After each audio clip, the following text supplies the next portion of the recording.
Hello, hello, hello. Welcome to the No Life Digital Podcast. Tech, gaming, culture, news. We got a lot to talk about. We got a lot of PlayStation news. Of course, the PS5 has been revealed, so we're going to jump into that. In some news, there's Riot Games being Riot Games. I want to talk about the Humble Fight for Racial Justice bundle. Warner Brothers gaming division is up for sale. And then in tech, we have a lot of Apple news. There's new MacBook Pro stuff. There's new iMac rumors. Of course, the ARM rumors in Apple. There's some drama between MKBHD. We're going to talk about the Brave browser stuff that we were going to talk about last week, this week as well. And then we'll be on our way. All right, let's get into the show. What's up, co-hosts? What's poppin'? Yeah, how's it going? If you guys can see, there's a little bit of a new look on the show. Hopefully you guys enjoy it. Looks a little bit nicer. How was your weekends? Fine. Oh yeah, I apologize for last week. I had to leave early. I had some stuff pop up. I will discuss exactly what's going on next week. Maybe in a month or so. But I had some stuff to do. But anyways, this week we got a full show for you. Have you guys been digging into any new games, any new media? Any new TV? Any new movies? Not really. Played a little bit of. I did play a little bit of Battlefront 2 finally because I was free for PS Plus. How do you like it? It's fine. Yeah. It's fine. It's good. Like there's parts of it that are good. I wouldn't have bought it, but for free, I can't complain. Yeah. I'm sticking true to my word. I'm not gonna buy it. I'm not gonna even free. I'm not gonna get it. Just sticking to my guns. There's also Call of Duty in that too, so you can give Activision more Chinese money. I don't know. Yeah. Funny enough, talking about free to play, I started playing Destiny 2. Oh, okay. I'm sorry. Okay. Yeah, I'm having fun. I'm just playing the campaigns right now. No, the old legacy ones. My feelings on Destiny 2 are it's an amazing game for 2 weeks. Yeah. Yeah. It'll last you a little bit longer than that, but you're gonna hit a wall. Where... I know some people that play it, so unlike Destiny 1, where my big problem with that game was I got into it late. Exactly. And then didn't have anybody to play with. Yeah. I actually do have people to play with if I want to play like the team stuff. Yeah. So that's not too bad. Yeah, I mean, I hear a lot of good things from people who stuck with it. It's one of those time sinks that I just did not. It's got to be good, man. Like it doesn't. If the first wave, once you get to that wall where it's just all grind, and you don't keep my attention, then I'm not gonna play. And there's a lot of people like that. And I'm not saying I'm opposed to like complete grinding because I'm not. It's just that was not a fun grind in my opinion. I would say like any MMO, if you're solo grinding, it's gonna be horrible. It's just gonna be horrible. Yeah. But if you're pretty much grinding, but the real thing you're doing is just kind of playing with friends and shooting the shit, then it's a little better. Yeah. Like the grind is not what you're doing the grind, but it's not really why you're there. You're there to kind of just hang out.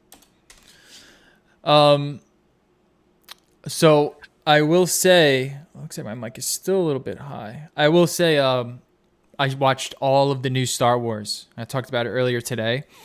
I've watched the first 3 Star Wars. I watched the first prequel, the Star Wars Episode 1, and I was never really a big fan of the first Star Wars. Just wasn't that into it. Once I watched Episode 1 in the movies with my family, I vowed to never watch Star Wars again. I hated that movie so much. But I did like the first 3 enough where I was like, okay, I understand the fanfare and it is kind of cool. I never got into these newer like Disney Star Wars. So over the weekend, I decided to watch all 3. And I still have to do that, to be honest. I actually kind of like them, man. I think they're really good. They are definitely more of like a superhero Avengers style movie. It's not deep in any way. It's got that Avengers style humor. Yeah. Like that Marvel style humor. I will say The movies themselves are not bad, and I've always said that they're not bad. Like, if you look at it by a movie to movie basis, they're better than almost all of the prequels. I think the third prequel, the Revenge of the Sith, is actually a good movie. Yeah. Uh, Unfortunately, as a trilogy, as a single contained story of 3 movie arc, it is the worst. It's actually worse than the prequels because you can tell that there's problems with the direction that they wanted to go in with the different directors. Yeah. Yeah, and it clashes. It clashes the whole theme of the whole arc. The whole thing just clashes. It does not meld well together. Like, as much as I'll shit on the prequels, at least as an arc of 3 movies, it's very focused. Yeah, and I'll say like it's most of, like because I like the first one, episode 7. I like Rey. I like Finn. I like the Disney direction. I think the Disney feel fits Star Wars better than what George Lucas kind of had going in the first one. I wasn't into it because it was a little too serious for like the most goofy fucking movie, and that's kind of why I liked Spaceballs so much, is because it really portrayed how I felt Star Wars was, like this kind of weird, seriously goofy movie. So Disney kind of captures it being more like in like the Harry Potter realm, which I find is a lot better of a direction. I really enjoyed that one. The second episode, or the second movie, was definitely where things started to turn really weird. That's where they brought in Rian Johnson. Yeah. He was a great director. Don't get me wrong. He's a very good director.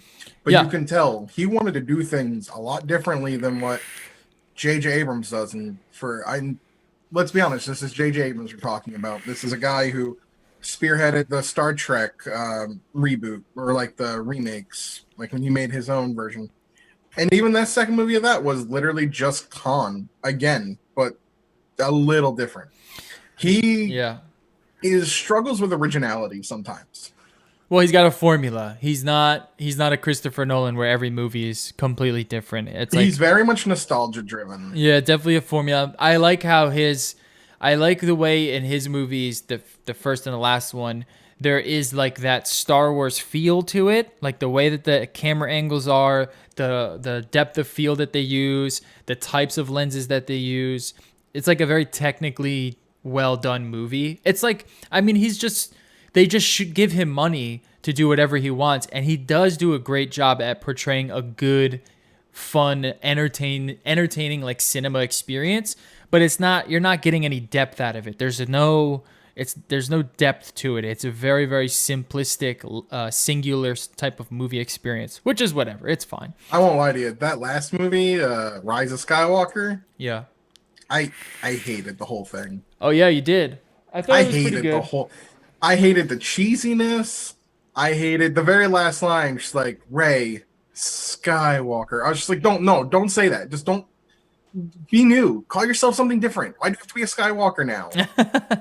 I fucking hated it. I didn't mind it. I liked it because as someone that's somewhat kind of like an outsider, I just wanted to wrap it up. I was pretty much like ready to wrap it up, and I thought it tied a nice bow to it. If you watch them if you watch them one after the other, which is kind of what I did. I watched the first 2 right back to back, and then the second one a day later, and I think it does kind of feel better. Like I can imagine if you watch those years apart, they would be like, this kind of just doesn't click right. But when you do watch them, you stay with the characters a little bit longer, and it does kind of feel a little bit more cohesive. You were going to ask a question? Did you watch Rogue One? That was going to be my question, is how do they compare to Rogue One? Because that movie was actually good. I haven't seen my second favorite movie. No, I haven't seen the Solo one, and I haven't seen Rogue One. I haven't seen Solo either. Yeah, same. But Rogue One, actually good movie. Yeah. Oh, fantastic movie. Apparently, actually funny story. It was like the adult movie, and it actually was good. I started watching it, but I was like, I'm going to finish the first 3, and then I'm going to go back and get those extras in. That Square Enix game they showed off at the PlayStation 5 event, Project Athia, or whatever it's called, actually has one of the writers from Rogue One pegged on it. Oh, yeah? So I'm interested. I mean, you have one writer out of how many writers? But Rogue One, really good movie. Yeah, I'm gonna watch those next, and then I'm gonna start getting into. I'd recommend that because that one was actually good. Yeah, I'm gonna watch that one and then Solo because I think Solo is the newest one, right? And you played the Star Wars game. Yes. Yeah.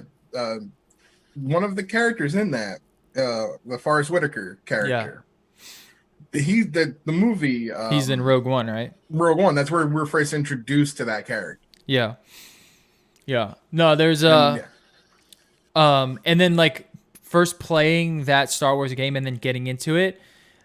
I kind of wish I waited. I kind of wish I saw the movies and then got into Star Wars because now looking back on my experience with it, it probably would have just made that experience better because it really was good. Star Wars is a lot bigger than just the movies and even just the games. There's so Rest much. in peace, the good books. Rebels. I think there was Rebels, or there's the Clone Wars and then Rebels, the two cartoons. Animated series. Yeah. That apparently are really good. Yeah. I have no interest 30 in years this. of books that were really good but taken away. Yeah, extended universe all destroyed when Disney bought it. Oh, really? They're not canon anymore or something? They're not at all canon. And I mean, I'm a huge fan of the Zahn books. So for like 20 years, you were able to write about Star Wars canonically if you were past a certain date. And then when Disney bought it, they decided we're making 3 new movies. We're throwing that all in the trash. Yeah. So Luke's whole journey to the dark side gone. Mara Jade, one of the most interesting original characters that was never in the movies but was made for the books, gone. I can see if cool you stuff. are a Star Wars fan from the first 3 movies, not the prequels. I mean, I guess even the prequels. If you were a fan of the first few Star Wars, you would be very disappointed in this newest Star Wars because it is a complete.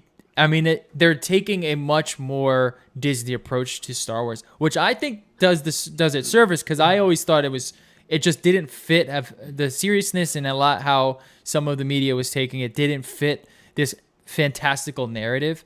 I thought Star Trek did a much better job of portraying like what star life would be in a more like realistic tone. I don't know if it was supposed to be realistic though. That's the thing either. Yeah, I mean that just didn't click for me. It was just a little too fantastical, and I always thought the Sith and Palpatine and that whole story arc was just a little too like serious for how kind of goofy the scenery was and how goofy a lot of the characters were. Well, I don't think the first 3 were that goofy. But I think I could see how they could be construed as more goofy just because the first 3 is in the original trilogy or the prequels? The original trilogy. Yeah, the original. Okay, yeah. They weren't that goofy to me. Space opera. Yeah, it was a Jesus flick, but in space. Yeah. Like it was good, but it wasn't goofy to me. How it could see goofy is the fact that it's from the 70s or 80s. That's what it kind of just feels dated to me. Like because I didn't watch them until obviously later. And it did feel more they are dated. older than all of us. Yeah. And they did feel more dated and kind of just felt more cheesy, almost in a way like a lot of like the old horror films are cheesy because it's just dated now. Yeah, it's a product of the time it was made in. Yeah. So I think like these Disney ones, they just, in my opinion, I guess because they are more modernized, they fit the narrative better in my opinion. But I am more invested in Star Wars than I ever have been. I do want to check out these new Star Wars movies. There's a bunch of other Star Wars stuff that I might check out. And I definitely can see how people were really upset with this new Disney direction because it's a departure from originals. It's interesting for me. I'm of that age where I was like, I guess the right age when they re-released the movies into theaters. The original trilogy, like in 97. Can you turn your mic up a notch, Doobie? Yeah, I would always watch like that was preschool to me. Was like you get dropped off at daycare and they're gonna throw on the original 3 movies and you're gonna sit there and watch while running around. Yeah, see, that was the thing for me is like my parents or my mom specifically, like when we were young, the Star Wars came back in theaters. She was like, "We're going to go see Star Wars. You're 7 years old. If you're 7 years old and you're seeing Star Wars." Even the 70s, like those original trilogy in theaters, it's such a defining moment of a childhood.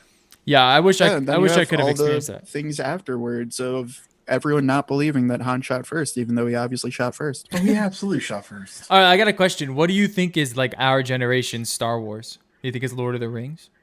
See, that's the thing is like Witcher 3? There's semi weird related note on Witcher 3 that I was thinking of earlier when Doobie was mentioning the writers, though. Weird, unrelated fact I learned this week. Tywin Lannister voice acted the Emperor in The Witcher 3. Oh, really? I didn't know that. Oh shit! I'm gonna have to check that back out. Yeah, that blew my mind too. But I was just like, that is like the perfect setting. Okay, see, just unrelated, but remind. When I think of our generation, like the movie franchise, at least that like spammed the crap. Oh, God, I hate saying it. It's Harry Potter. Okay, yeah, I would agree. As much as I hate J.K. Rowling as a person, I like Harry Potter. I think the series is great. I really do. I mean, Harry Potter was like you made it to elementary school, and then everyone was trying to check out the books from the libraries, and then you made it to middle school, and then it was time to see the movies. Yeah. And I would say for a generation a little bit younger than us, for them, it would probably be Hunger Games. I don't know if I would agree with that. No, Twilight was. I feel like Twilight. I don't know if I. Yeah, I don't know. Still kind of our generation with the Harry Potter. Yeah, it's a little. Yeah, I knew a lot of girls. That was like high school, I guess. You're right. Yeah. I'm talking about something you grew up with from your childhood and up. For us, would be Harry Potter. Yeah. Because Lord of the Rings was popular. Lord of the Rings was kind of there, but Harry Potter was still way more popular. Yeah. Lord of the Rings was our age. Yeah, it's not a kid, and that's the thing with like Lord of the Rings was like it was kind of an all ages jump in thing where you had a lot of people who had read the books who were older, and it just you had wasn't a lot as of younger popular. people who just like fantasy. Yeah, it just wasn't as big either. I mean, Harry Potter is massive. Just And about as massive. Lord of the Rings was still big, but like for our generation, it wasn't nearly as big. Where like Harry Potter was, everyone in my elementary school read Harry Potter, like every single one of them. Yeah, everyone saw the movies. Everyone saw the movies. They were some of the big. Yeah, and then now, of course, if you I guess God, now you think back to 2008, but if you were like 10 or 12 in 2008, your childhood growing up from like that age of 10, 12, even 7 is Marvel. Marvel, yeah. Absolutely. Yeah. It's the entire Marvel franchise. Which is pretty cool. Like, kids eat that up like crazy. See, what's crazy is like if you read comics, like a lot of the Marvel movies of like the superheroes that they are putting out there, they weren't like popular comics either, you know? Like, I mean, Iron Man is the one who started it off. Iron Man was not a very popular comic at all. Iron Man, Aquaman. No one bought an Aquaman comic ever. I'm still surprised they made an Aquaman movie. Let's be honest. The whole thing of Entourage was joking about an Aquaman movie. Yeah, exactly. I mean, there's so much in the Marvel because it's a joke franchise. But hey, what's his name? God, Jason Momoa. Yeah. I mean, hey, he pulls it off. So I guess. I mean, Aquaman, there's a lot. The popular DC comics are always the Guardians of the Galaxy was like a bargain bin comic, you know. So the original Guardians, yeah, and then they rebooted it in like 2008, and then that's the version they based the movie off of. And a lot of people, when that movie came out, they were very skeptical. Guardians of the Galaxy, it's Marvel, but nobody knows who this character is. Yeah, it was a bargain bin comic. You know? And even when they did Ant-Man, they didn't do Hank Pym Ant-Man. They did the Scott Lang Ant-Man. Yeah, at least the origins of Ant-Man, of course, is Hank Pym, which they eventually did do his character in the movies. Which you get Michael Douglas to play Hank Pym. That's the power of the Marvel movies. Is they can just get anybody they want to play anybody. Yeah, and that's like why nobody's it's such a turning down grab. Marvel money. That's why it's such a cash grab, because it's hard to not watch a movie with someone. You want Samuel L. Jackson as Nick Fury? Yeah. He wants how much per movie? We got it. Yeah, it's here, fine. I will say, like, Punisher comics were popular, and I did enjoy the show. I liked all the what are they called? Talking about Punisher, there's so many failed movies before the cinematic universe. You look at the Thomas Jane Punisher movie with John Travolta as the bad guy. Oh yeah, which I still don't hate that movie. I don't hate any of them. I thought the Daredevil movie that was done by was it Kevin Smith that did it? It was a bomb. Ben Affleck, not a good Daredevil. No. There was the 2003 Hulk movie. Was it Kevin Smith that did that?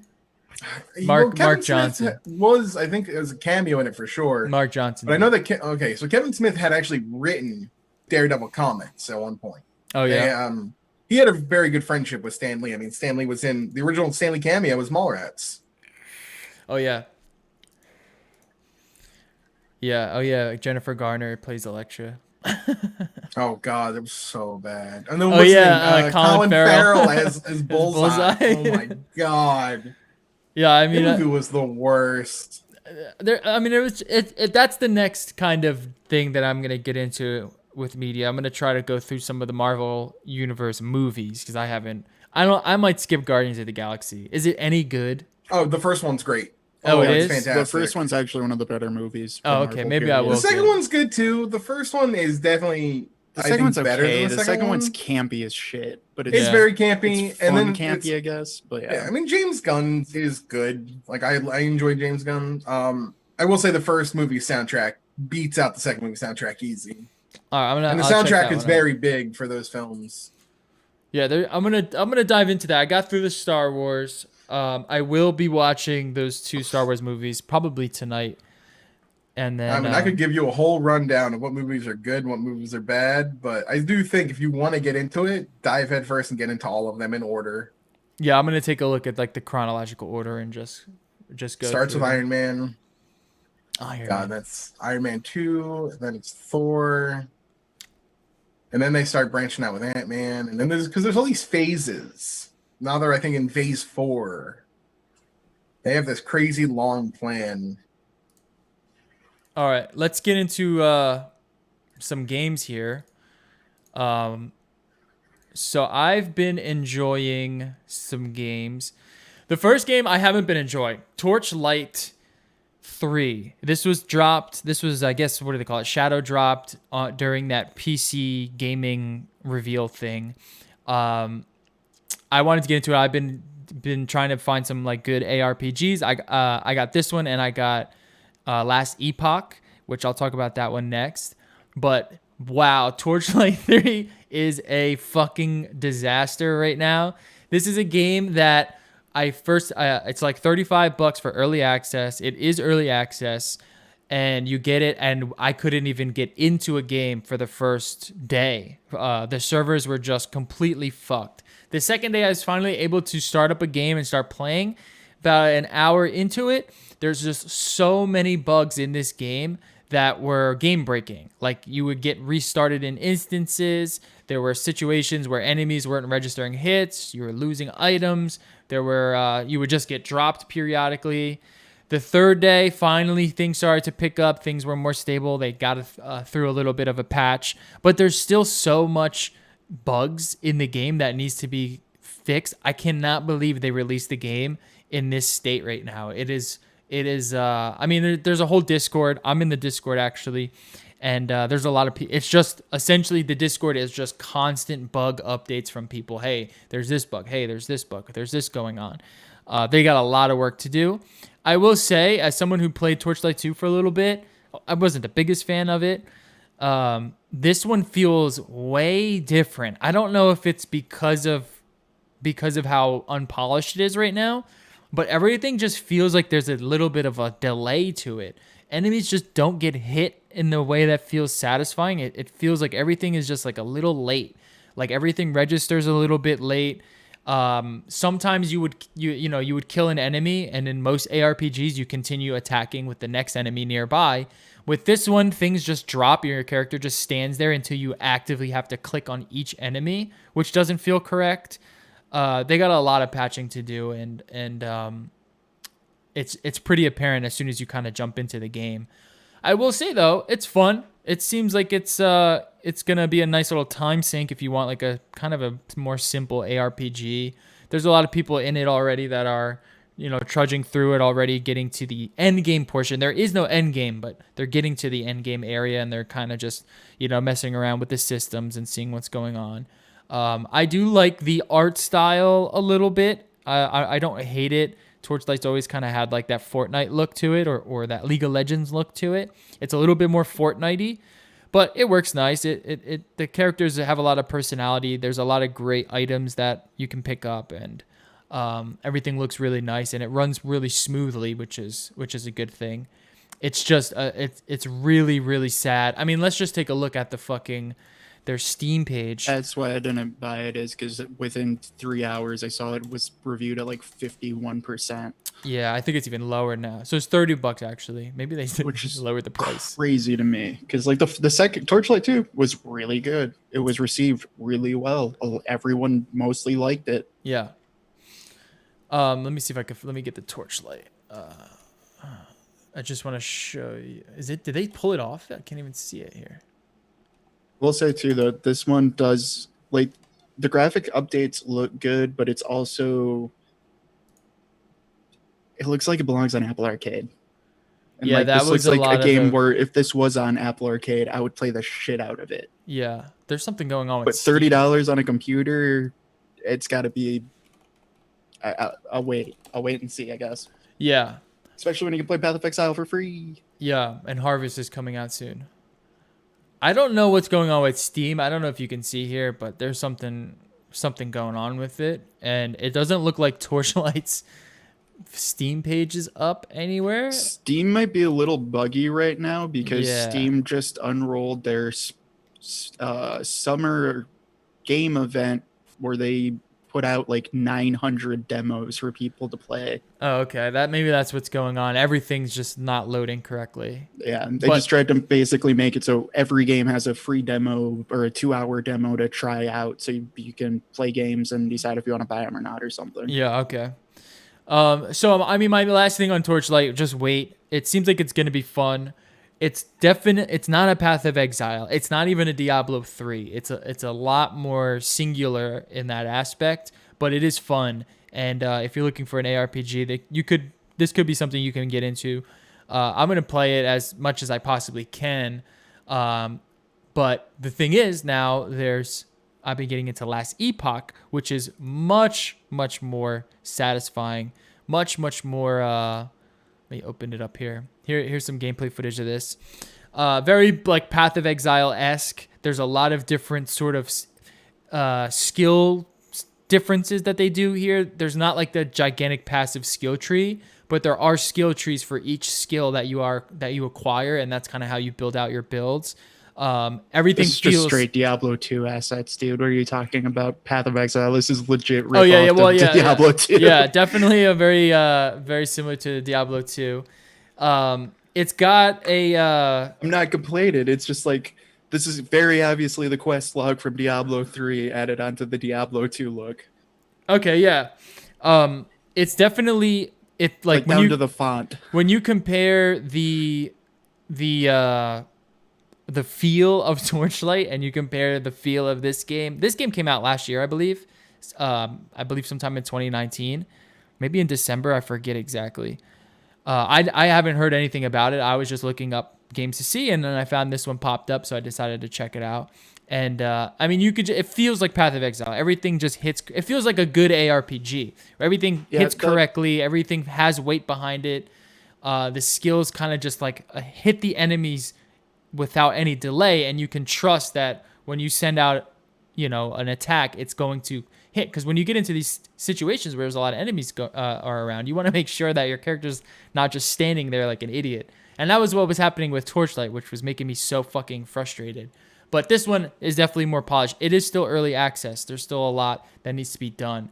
But that being said, I have been having a good time with it. Not very far in it at all, but I do like this sort of dynamic that they have here, and they have like these interesting crafting system. I mean, it is very, very much like Diablo, in how the skills are kind of more along the lines of how your builds are, and you build out your skills rather than Path of Exile, which I mean is just an insanely complex system. Passives on top of skills and on top of builds. And I'm kind of just waiting for the Path of Exile expansion to get released, or the new season to get released. Very excited for that. Do you know when that comes out, Jerry? Not at the moment, no. Yeah, I'm not 100% sure. But I've been digging into this stuff and having a good time there. And that's it. That's all the new stuff I've been playing on top of NBA 2K, which is still looks good. Yeah, Torchlight 3, that kind of saddens me too, though, if you actually have to click on every enemy, because that's painful. Yeah. For some reason, like that's legitimately painful for that style of game. I can't do it. It's something's wrong with their core gameplay. I don't know what's going on, but they need to fix it because it's ruining their game. Like the I'm not trying to play reputation Dota page. and have to last hit every character. Here, Right. Dude. I'm trying to And just you- point in a direction and unleash a lightning ball that's going to kill everything in its path. And sometimes you'll attack an enemy and your guy will just be swinging and no hits are registering, and then you kind of rubber band into his. It's just really. Oh, another thing that I need to bring up on Torchlight. None of it's offline. Everything is through the server, and that's the biggest problem that people are having. Is the old ones that wasn't that way. You could play offline. This one you have to be through their servers. Everything is through online play, and that's just how it's going to be. It looks like they have no interest in changing that, which is fine if you have good enough servers. They obviously don't, so hopefully that can get worked out so everything can kind of feel the way it needs to feel. And those are the two games that I've been digging into. Have you guys gotten into anything new? Nah. I'm waiting for Last of Us. The only thing Destiny 2. Just got into.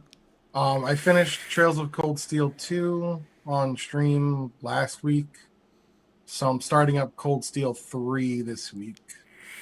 Okay. It's been pretty good for my channel, actually.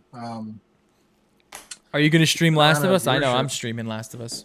Are you going to even get it? I don't know. Maybe at some point. My backlog is so cramped right now. I don't want to pick it up at full price if I'm just not going to play it until I get a chance. I might wait until it goes down in price so that I just still got to beat The Witcher 3 anyway. Yeah, right? You still got to beat The Witcher 3. Which, I mean, I got that game when it was on dirt cheap sale, so. Yeah. You got that game literally. I had that complete edition for like $15. I was, yeah. Yeah, I'm definitely going to be dropping everything and playing that as soon as that comes. I've been playing through the first one. I streamed a little bit of it yesterday and trying to refresh my memory on what's going on. And then as soon as this new one comes out, it's off to the races. It comes out Friday. I'm super pumped. It's getting great reviews. Everything looks good. So I'm happy. And but then I thought we it gotta was wait. supposed to be terrible I because know. some leaked copy. Some leaked copy had some lesbians in it. And now it's supposed to be the worst game ever made. But guess what? You don't have to play it because I'm going to play it for you. No worries, guys. All right. Let's get into PS5. Big stuff here. Do we have to? Oh, yeah, baby. Oh, yeah. So I wanted to show you guys this image. I found it. It's not 100% accurate. But this shows like the size difference in the PS5 compared to... Shows you how fucking big of a Wi-Fi router you're going to have to buy. Yeah, one's a Wi-Fi router and the other is a fridge. A mini fridge? Man, the next gen of appliances looking hot. Dude, I will like this is where I'm conflicted, where it's like I will 100% in my world, Xbox looks 1,000 million times better. What I'm interested in seeing is how both of them sound. Good point. Fair. Good point. That is also fair. And that's too. the reason why I think like the PS5 has those. It looks like it looks like it's popping its collar, and I know why it's doing that. It's definitely for the fans. I didn't notice that. Yeah, but that's also still not. That's what I'm kind of worried. That's what I'm kind of worried about. Where it's like, okay, so from what we've seen on the top of the Xboxes, here's a fucking fan. Meanwhile, with the PlayStation 5, it's like, okay, you can tell there's a fan there in like a centimeter gap. You can't get air through that. Mm-hmm. Like from a PC perspective, I guess, is like you want at least a 1-inch clearance to actually be able to pull meaningful air through. You're not pulling meaningful air through that. Yeah. No. Yeah, and the So it's probably gonna be loud, and it's gonna. And the I don't know, disc tray, I'm still gonna buy it, but God, just give me a black, beautiful box. You can tell when they designed this console, they designed it knowing full well the digital version was the version they wanted. Then they had the disc version that they clearly threw the disc drive in because it looks uneven. Yeah, it looks so dumb with the disc on it. It looks so. That's because they want that digital edition. It's supposed to be ergonomic like that. Digital only, but I don't hate the design. I want to see it in person. Like this gives you a good understanding of like how big it is. I guess like a sort of like an estimate of how big it is. If this was smaller, I would be a little bit for it. But the fact that it's like this gigantic honking just like crazy looking device. Just not the biggest fan of the design. I do like there's USB-C on the front. I wish the other port was USB-C, but what are you gonna do? I do like the Xbox way better, just because I like a clean look. I'm just glad that all the controllers are moving to USB-C. Yeah, yeah. I mean that's gotta happen. The Switch kind of kicked that off with their Pro controller being, and the system itself being USB-C.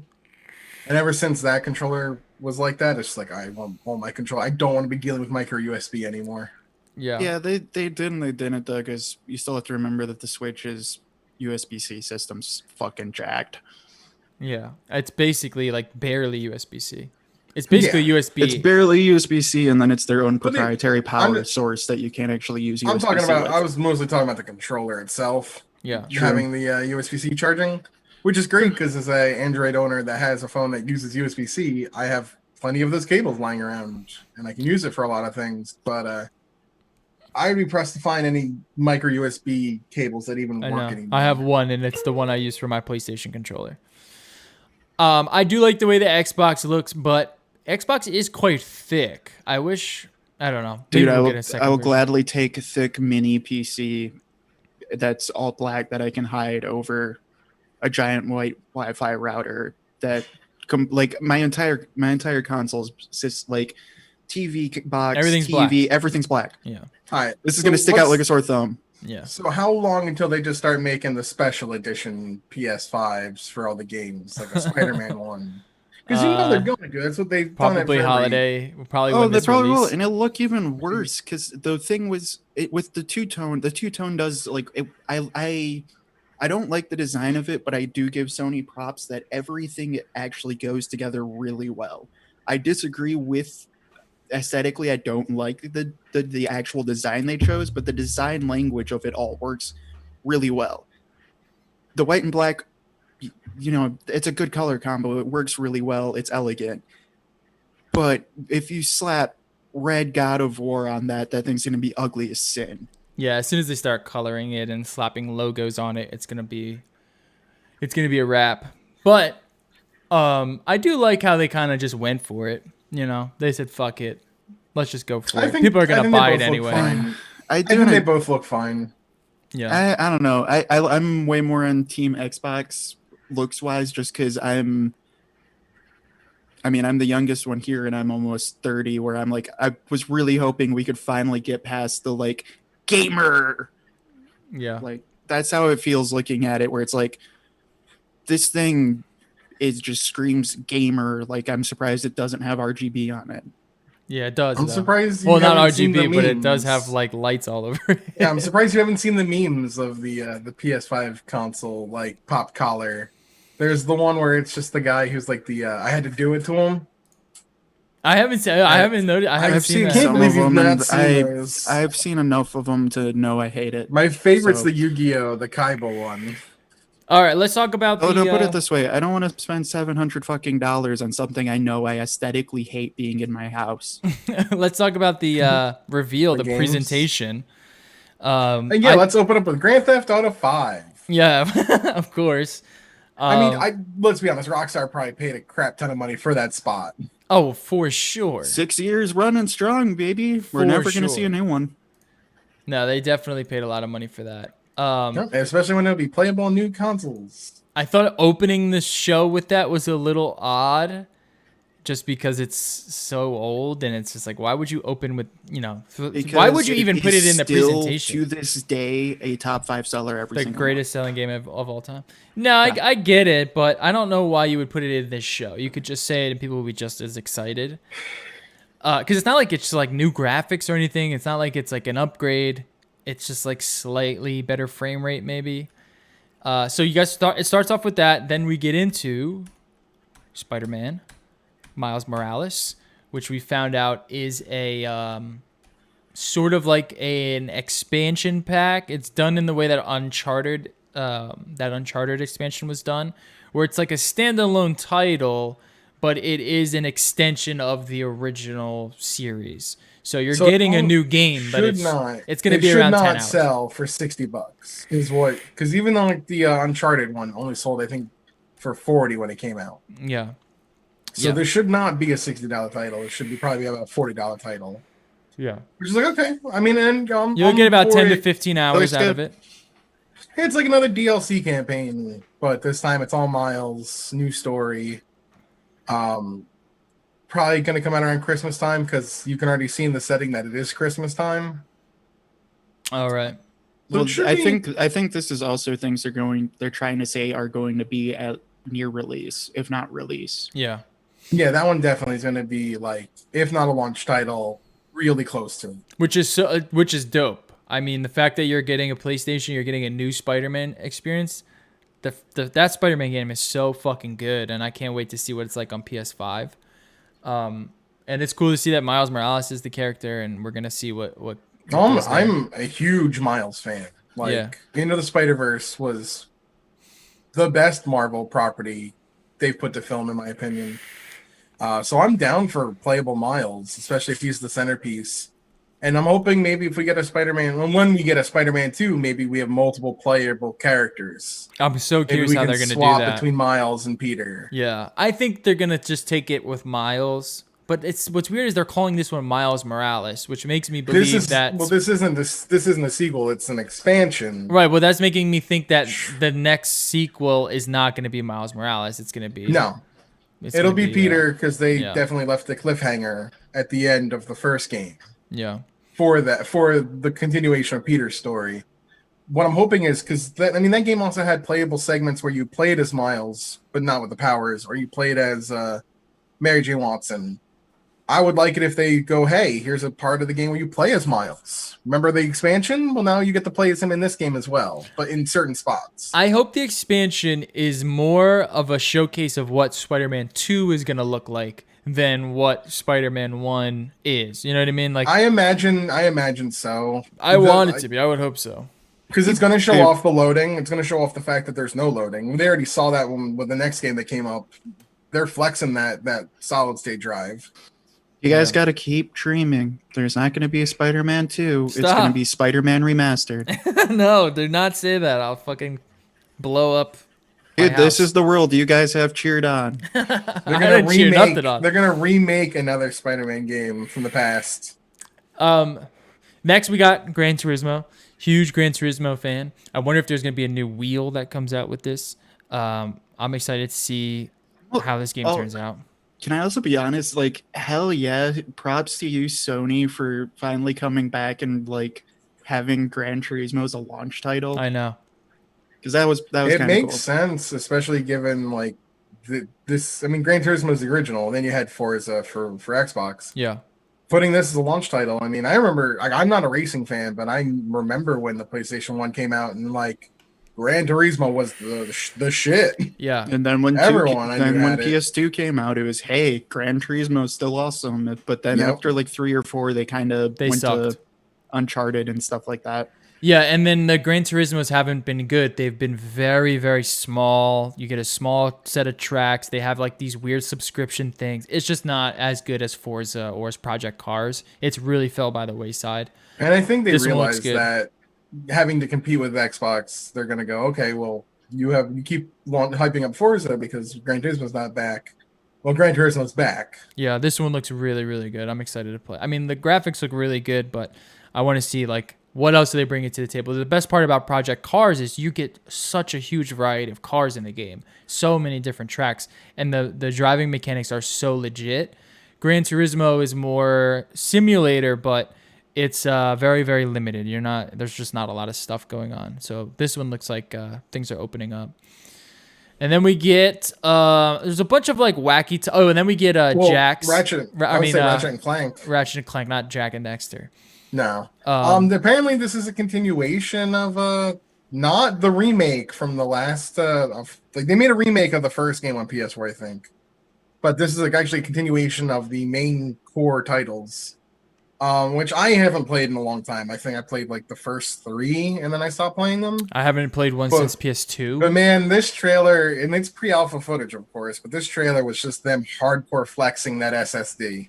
I mean, it's just flexing the system. It looks fucking insane. It looks so I'm just saying, good. like, you see the asset, like, that, yeah, it's that the portal that you drop into, that's a very small loading screen, but they're pulling so many assets very quickly. Yeah, and you can just It see like actually the is really nice tessellation to see. detail, all the ambient occlusion, everything working in tandem.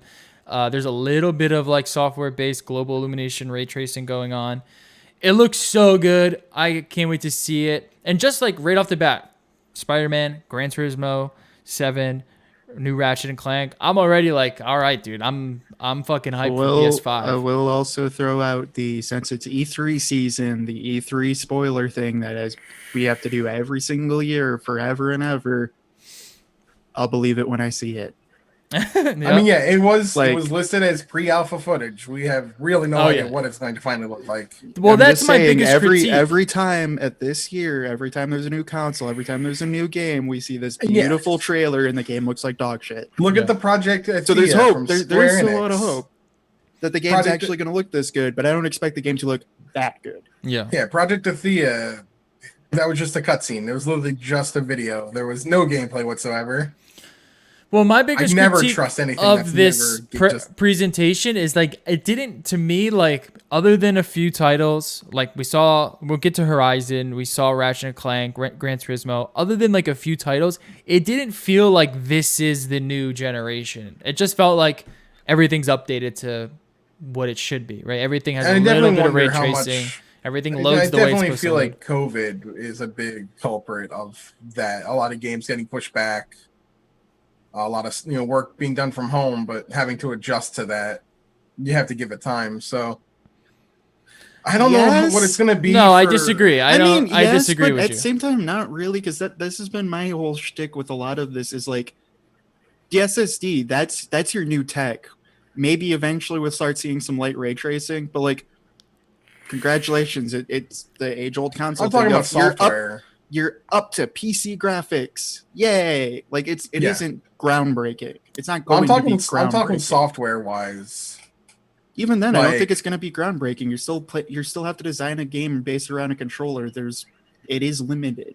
Well, I'm saying I'm just saying why this looks like it's going to come out with an expansion of a game already on PS4. It's an expansion, but it's still only going to be like a 10-hour experience. There doesn't seem to be a lot of what I would call "quote unquote" system sellers that they showed. Yeah, I mean, but that's I would argue that I've seen enough that I've seen with every system, which is like, cool, here's like 5 games and one of them looks good. Yeah, I mean, I think there's a lot of games that I'm excited for. It just doesn't feel as if I feel like they could have maybe waited a little bit until there was a little bit more that showcased the system. There's a lot of indie titles on here. Like there was like Bug Snacks or something. It's like, you don't need to show this off. There was a lot of indie titles on this that were like, I mean, that's cool, but it's like that doesn't showcase a new generation of console. You know what I mean? Like I want to see what the fuck this SSD is actually pulling. Like the Ratchet and Clank one does it, the Gran Turismo 7 one does it. You see the ray tracing, you see all the assets, the tessellation getting pulled. But then why would you have Bug Snacks? Why would you have Grand Theft Auto 5? Why would you, like, you know what I mean? Like there was a lot of those titles that I think were just thrown in there just because they don't have they're just not ready to quite. There was a lot of titles that were shown with no date at all. Not even like a 2022. It was just not even the console. Thing exists. Not even the console. It's gonna come, but we don't even know when. Yeah, so we don't even know when the console's on it. So the Switch launch. Yeah. Like that, I guess that's what I'm going back to. I mean, to be fair, the Switch launch had Breath of the Wild, and Breath of the Wild. That was literally it. That's all you needed. If Horizon Zero Dawn's that good, if Horizon Zero Dawn 2 is a launch title, if that is a launch title, I really hope it is, because that's a system seller for me. There's no way that's a launch title. Even still, I don't think it is either. I don't know that I've always. This is just from my belief of never buy a console year one. It doesn't matter the console. There's never enough games for it. Yeah. I mean, Microsoft is also going to have this problem. Their only game that I can even think of that they're coming day one with, as far as I know, is Halo Infinite. Yeah, I don't even know what's going on with Microsoft. I don't even know what's going on. But what they're doing that's cool is that they're implementing the PC game. Like the Game Pass has been amazing so far. I don't think like I've had it since it's come out, and all I've done has been playing games off Game Pass.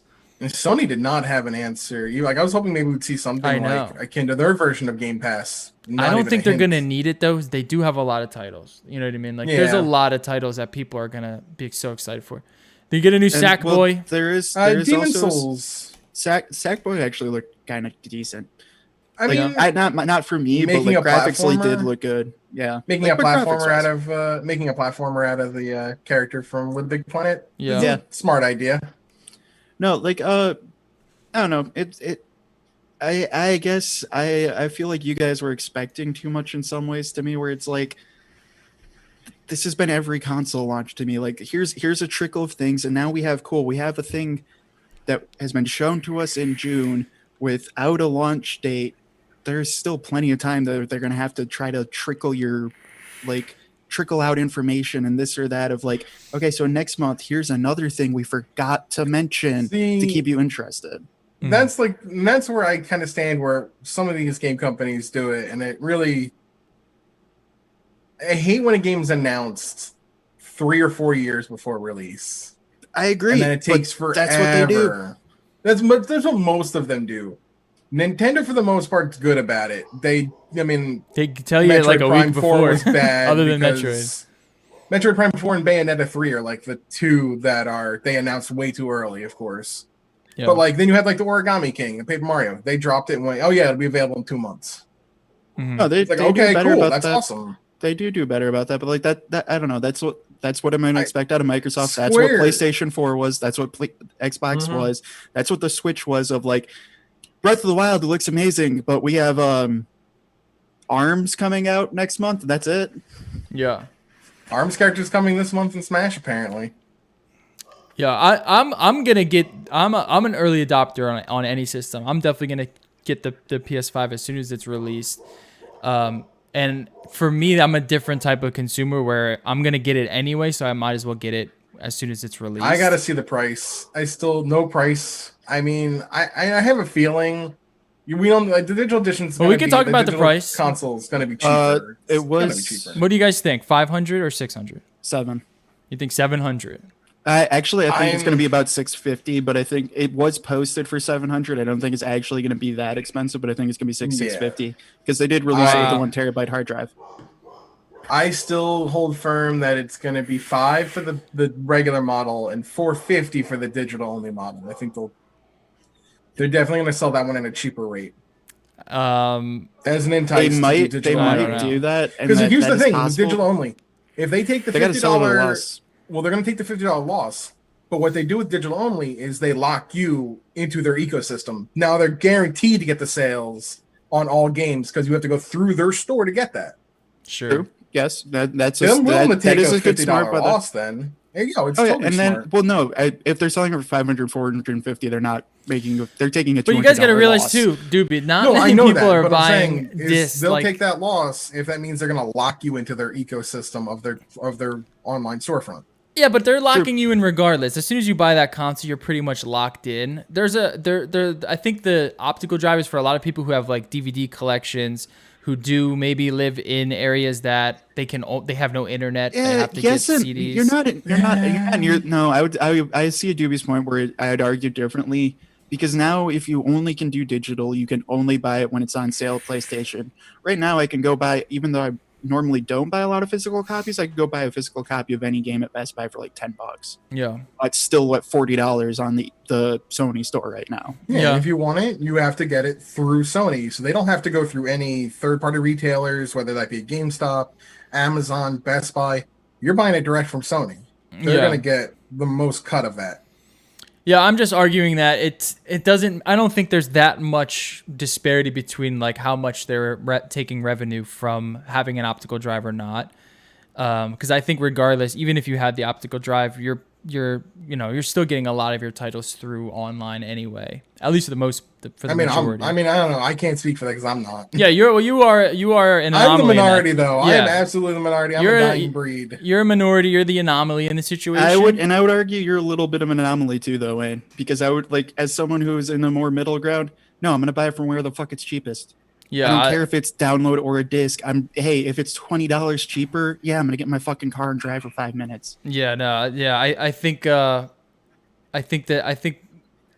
not. I don't think the price disparity between those two consoles. Or if you want to borrow a game from a friend or anything like that, or the library around me, that has games for rent. So if you're, as long as you're a member, you can rent games, and they get them pretty quick. Okay, so that's a little bit more I can extreme just on the other go side and too. And I also don't just go and think get that for I also free. don't think that adding an optical drive is affecting the price of the console that much. I really don't think there's going to be that much of a difference. I don't think it's price. affecting the price. Like, I don't think that the reason they're going to. I don't even think it would be a $50 increase on the console. I think it's going to be the one without the optical drive might have like more SSD storage on it, and they're going to be priced similarly. How much is an optical drive? You know what I mean? Like, I can't imagine it's adding that much more onto the price. I don't think the optical drive is why wholesale. it's going to be $50 more. I argue that the fact that it's digital only, which locks you into their ecosystem, is why they would sell the digital version for cheaper as a more enticing option. Oh, okay. I see. I don't think the optical drive itself is what's causing the price difference. So you think because Sony would get a cut over anything you buy. Right. That's totally with them trying to sell it cheaper. Yeah. Mm-hmm. So you think? So what's the price that you think? 600? I'm thinking $450 for digital, $500 for optical. Yeah. I'm going high. I'm thinking this thing 600, 650. 600, 650. I'm gonna say around Doobie's price. I'm gonna say 500. 500 like average, somewhere around there. 500, I can definitely see it. Some sort of holiday bundle. It really depends on how big they're trying to take a loss on it, basically. Yeah. Like at launch, I'm not expecting there to be super sales on it or anything like that, because they've never, over the last two main consoles, they haven't done that. Mm-hmm. Where like since they have the budget, but that's also because they have the budget console. Like at Christmas, the Pro is never on sale more than $20. How much are controllers? Like $60. They're gonna be like $80 to $100, dude. Because I know that because I remember Switch controller was like $80, and that was like fudge. Yeah, how much is it? They're all that expensive nowadays, dude. Yeah, I can't remember. Okay, so they're all around 80. I mean, 60 to 80 seems like the average. Yeah. 60, I think is last time I bought a controller high, was around the same price of like a new title. It was like $60, if I remember correctly. I remember the Switch controller being $80 was a little bit like the Pro controller. That's kind of pricey, yeah. I believe it was 80 when it first came out. Oh yeah, it's $70. It's $70. Or was it 70? Yeah. Yeah, I remember it was a little bit higher. But then again, the battery life, you compare that thing to a PS4 controller, the battery life is like three times longer. That's another thing. I'm hoping that the battery life on the PS5 controller. Oh, absolutely. Their controllers has to be more than the 10-hour limit that I get on the I wish PS4 I could use controller. I wish I could use an Xbox 10 controller. hours? I get maybe 10 to 12. I get online. like 4 hours on my constant gaming? I feel like I'm charging that thing every like 3 hours. Dude. After my playtime, I have to charge it. I have to charge it after every. I have to charge it during my playtime half of the fucking time. It's funny. The only time I play it is I'm gonna play NHL, and then I'm gonna be there for 3 days straight. The longest lasting controller I've had is the Wii U Pro controller. Had an 80-hour battery life. I barely ever charged that thing. Yeah, that's awesome. It was great. Yeah, I don't ever charge my Pro controllers. No, I'm talking the Pro controller, not the gamepad. The gamepad died like after 2 hours. Are you kidding me? I think it had to be plugged in all the time. That's what. Yeah, I was gonna say. By the way, on the screen is Ghostwire, which I think looks really cool. Ghostwire, I need to see more gameplay. This thing reminded me very much of like Fear meets BioShock. Yeah, I think it looks pretty fucking cool. It had this very floaty feel of like Fear does, with its like very floaty physics. But the gameplay almost reminded me of BioShock with like how you use the It's coming 2021, so it's not a launch title. Which is unfortunate. Then we have this weird sort of what is this game even called? Jet, which is like they had this like long presentation of like it looks like Kojima's game. What is it called? The Death Stranding, mixed with Journey and mixed with No Man's Sky a little bit. Looks kind of boring in my opinion. Didn't really showcase anything. Looks like trash. Yeah. Oh, was that the No Man's Train? It's that I don't know. It's that I kept Jet calling game. that one No Man's Train. No Man's Train. Oh yeah, they did have a train there. Then there's this game that looks like that one Platinum title, but it's not. Oh, Godfall. I think this looks pretty cool. Godfall looks pretty cool. That's a holiday 2020 release. Godfall was funny to me because it was it's actually the first PS5 game we did see because we saw the Game Awards, I think. And that trailer had this like kind of epic feel to it. And then this one drops and it's rap music. Yeah. Just gameplay. I'm like, okay, that's a very big tonal difference from that first trailer. Yeah. Yeah, it's definitely a weird marketing move here. I It's think it a looks melee good, though. looter. It's like a looter shooter, but it's like sword based combat. It looks like a Warframe meets God of War sort of thing going on. And then Annapurna had a couple games. I'm very excited to see this sequel, the successor to Hyper Light Drifter. Which, if you haven't played Hyper Light Drifter, oh my god, you have to play it. It's fucking phenomenal. What is this one called? I forget. Solar Ash. Solar Ash looks pretty dope. Got that Annapurna feel. Next, is it we a have sequel to Hyper Light Drifter? Like, I think or like is it the natural successor or whatever, however you call no, I it. was saying, I didn't think it was like a direct sequel, or if it was like a spiritual successor. Spiritual successor, yeah, that's technically what it is. All right, what is this title here? Resident Evil Village. We got to look at that. It looks pretty fucking cool. Looks like Hitman. I'm sorry. So we're getting Hitman 2021 in January, so that's right after the holidays. Hopefully. And if I recall, the Hitman creators, I think a lot of these games are going to get control delayed. now. They're not going through Square Enix anymore. They have total control of their property. Is it an actual full game? From what I understand, yeah. They didn't say episodic on it. And hell yeah, brother, I'm buying it. Yeah, I know the last Hitman games. I just didn't. Whoa. I know the last Hitmans were well received, other than the fact that they were episodic. It just you had to wait to buy them all. Yeah, no one does. Episodic content. Everyone just waits. Then you got this like PlayStation guy. This game looks fucking sick. We'll say though, the only thing that they're missing to just be true Sony is Uncharted and Killzone 7. Yeah, Killzone. They definitely need a Killzone. I don't think you're right. You got your Hitman back. You got all of that. I don't think you're gonna see Killzone anymore now. The Guerrilla essentially is pretty much just all in on Horizon. Damn it! I know, but it's like I'm just that, and that's why I think that they were gonna eventually show that. But it's just funny where it's like they really started this out at the top with like, "Welcome to the PlayStation 2." Yeah. Oh man, you remember the Killzone trailer from the PS3 that was not at all actual gameplay? It was completely falsified. Yeah. You guys ever play that game Red Zone? Remember Red Zone? For some reason, I just thought of that game. It had like the destructible environments. It's the first time I've ever seen that. Anyways, so this was probably my favorite footage of the trailer. What is this game called? This is the Little Devil Inside. This game looks really, really up my alley. It's got like Dark Soul vibes meets like Zelda vibes. Really cool art style. It had this like really kind of like cute but kind of like gothic storyline with this mansion and this old man. I'm very excited to see what this game turns into. It looks fucking amazing. That's probably my favorite trailer that I've seen. Then you got NBA 2K21, which I'm excited for now. Yeah, sports games. Oh yeah, baby. Gotta have them. I think Madden is gonna be a release date, right? That's gonna be a release day title. For PS5. Probably. They just dropped the trailer. Here's Bug Snacks, which I don't know if you're into bugs and snacks. I guess you turn into snacks. I really showing those new high def graphics, man. I started to tune out at this part really hard. I don't know why they added this in there, but I guess that for their investors, they need to show off like we have kids games. You know what I mean?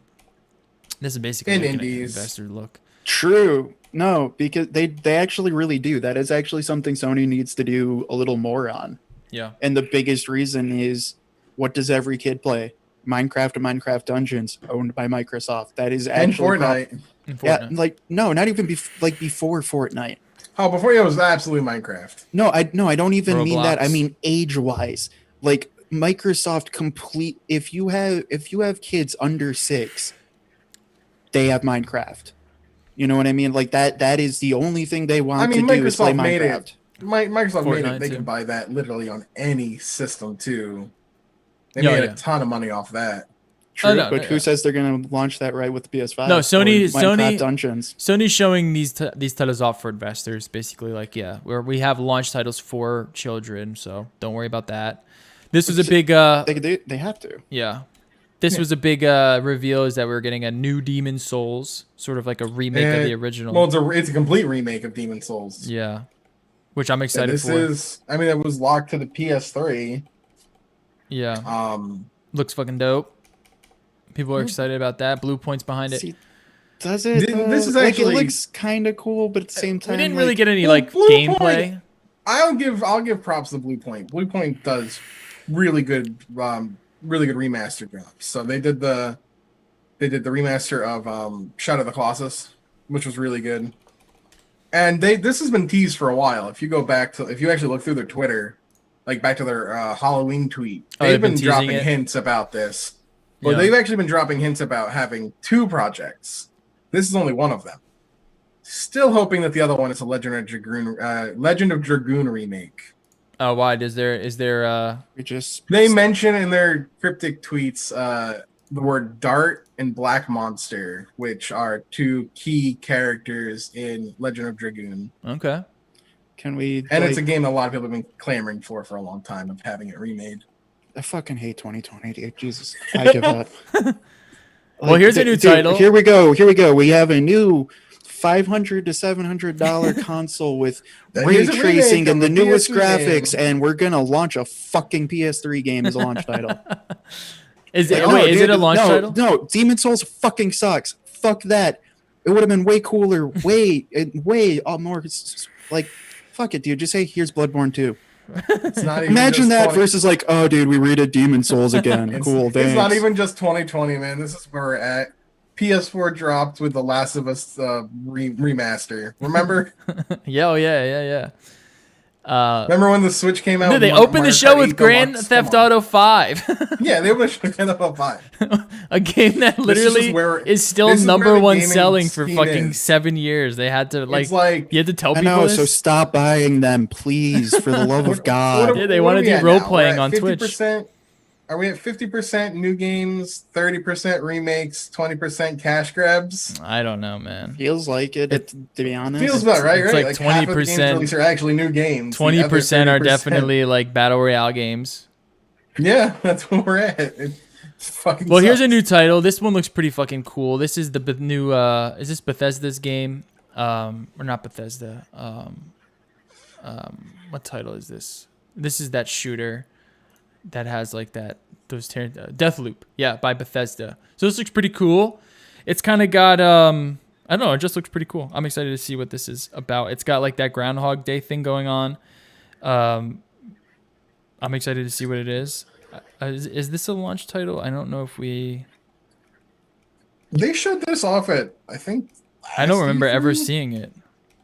It was Bethesda, but I remember them like talking about it maybe last E3. It kind of looks like Time Splitters, which I'm excited because I love Time Splitters. And then we got Resident Evil Village. Very excited. Kind of going back to Resident Evil 7's vibe. Not the action-packed remakes that we've gotten recently. Apparently has no loading screens whatsoever. Okay. That's it's only going to be on. It's only going to be next gen. It's not coming out on PS4 or. Okay. The Xbox. It's only going to be on the new consoles. It looks cool. So this is the first actual next gen game, basically. Pretty much. Technically, yeah. Oh, well, other than Horizon. Also, is Horizon going to come out on PS4, do you think? Capcom can't keep a damn secret. This game is leaked, too. Yeah. Everything they've done is leaked, it seems. Resident Evil 3 was leaked. They might be doing it themselves. At this point, come on. You know what I mean? Well, yeah, dude, feels like obviously who the fuck wants to leak Capcom games? Their last 2 games have been cash grabs of, hey, Resident Evil 2 and 3, thanks. Yeah. The Resident Evil 2 hey, I will give them credit, though.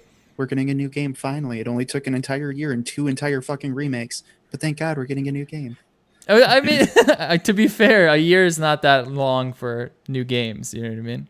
I get a lot of Resident Evil. It's more the fact that I don't want to no, a year, that's fine. It's more just the it's been 2 years, hasn't it? I don't remember. 7? Since 7 came out, it might have been 2018. Yeah, 7 was like 2 or 3. Yeah, honestly. Yeah, it might be 2018. It's been a minute because after that it was, hey, we're remaking RE2 and then we're gonna remake RE3 as a blatant cash grab. Awesome guys, thanks. Which, I mean, RE3 originally was also kind of a blatant cash grab when it came out. Yeah, the original. Yeah. Fair. RE3 fair, fucking was yeah. terrible. They stayed true to that whole remake. Hey, I'll buy the new one. I'm still not gonna buy RE2 or RE3 remakes because I'm not giving money to remakes. Yeah. Yeah, the new one looks good. It looks like 7. It looks like a different 7, which 7's awesome. I definitely get RE4 was good. vibes from it. Like the whole idea of the village. Like I definitely get Resident Evil 4, which is dude, that before the series went to hell as being just an action game. Well, Resident Evil 7 had RE4 vibes, if you remember. Yeah, 7 kind of went back, so that looks good. And then if you have new graphics, like I can get on board with that. Yeah, that looks like a fun game. Yeah, the chick eating the dude's hand, that was disturbing. Yeah, and then they added the VR system, which was literally scary as fuck. And then you have this game.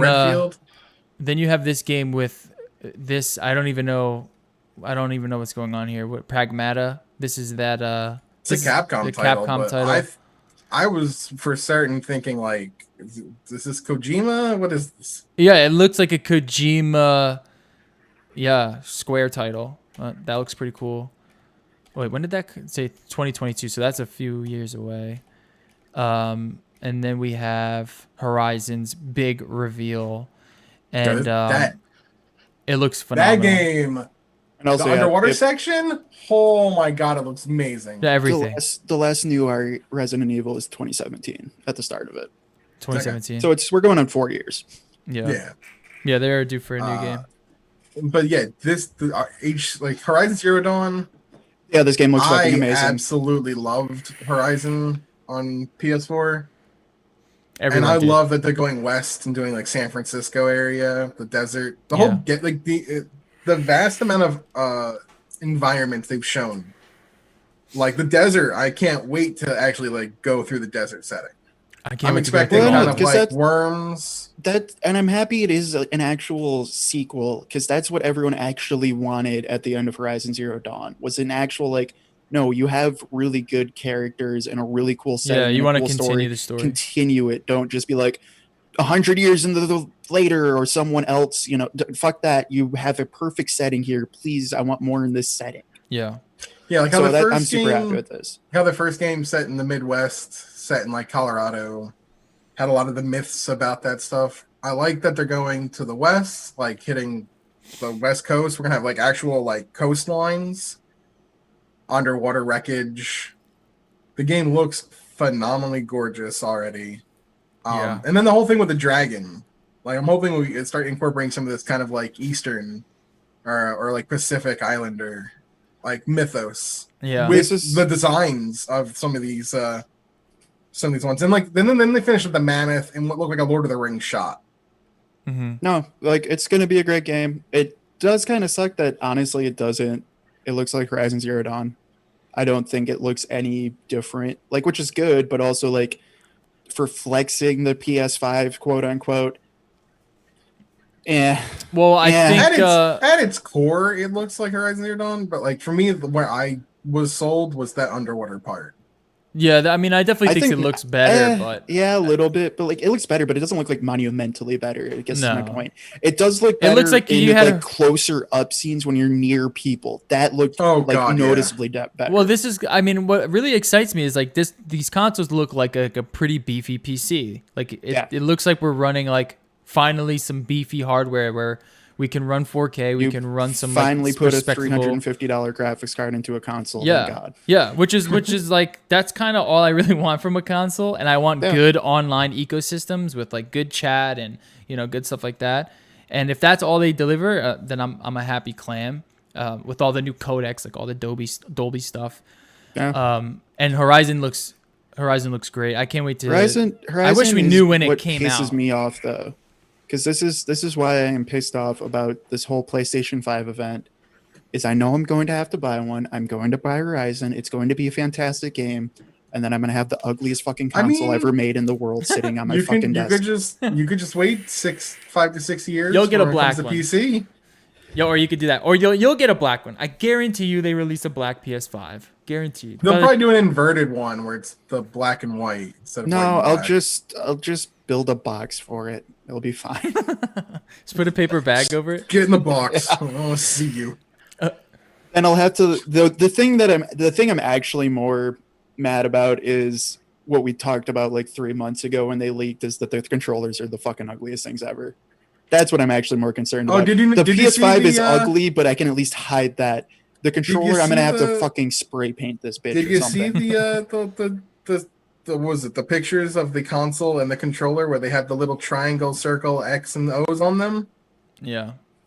Yeah, it looks ugly as hell. Yeah. But going back to it, that's where I was giving them credit of like, it all looks like it goes together way better than any PlayStation or previous gen console ever has, where it looks like there is a complete design language of like, no, the headset belongs to this system, and so does the control. Like, I don't know, like that I was impressed by and happy by. It just chose a really ugly way to do that. Yeah, the ecosystem of accessories easily matches the whole thing, like the whole feed. I think it looks pretty good. I mean, I wish it was black for sure. I wish it was like an all black system, but I don't hate it. You know what I mean? Like I don't hate it. It'll grow on me, but like for right now, it's mostly just because of the controller. Yeah, even the controller. I'm not too mad at the controller. I do wish that it was the Xbox style though. That's one thing that I wish. And also they had like these 3D headphones that look kind of cool. Again, the headphones actually look really cool. I do wish the headphones were black, especially, but I'm curious to see what this, because there was these patents that got released where they thought this 3D audio was going to go into the Sony WH line, which are great noise canceling wireless headphones. And to see that they're kind of releasing them alongside the console as like their studio headphone, I'm curious to see how that turns out and how this 3D audio. I mean, there was a lot of hype behind that patent and what it was supposed to do. Oh yeah, there was that furry game. We totally skipped that furry game. What the fuck? There was just like their fourth title. Oh, that was right. It was like this furry game. It's like Dinosaur High or Furries. Yeah, so this was one of the titles. Yeah. I was like, I'm good on this. I'm good. I don't need this. Everyone in the chat when I was watching this live was just like, what am I looking at here? They really got a furry simulator. So there you go. And they have hands. Dude. Like they have these hands. Like you don't make hands on furries. It's so dinosaur creepy. Dating sim, dude. I thought it was another monster prom. Oh, yeah. God damn it.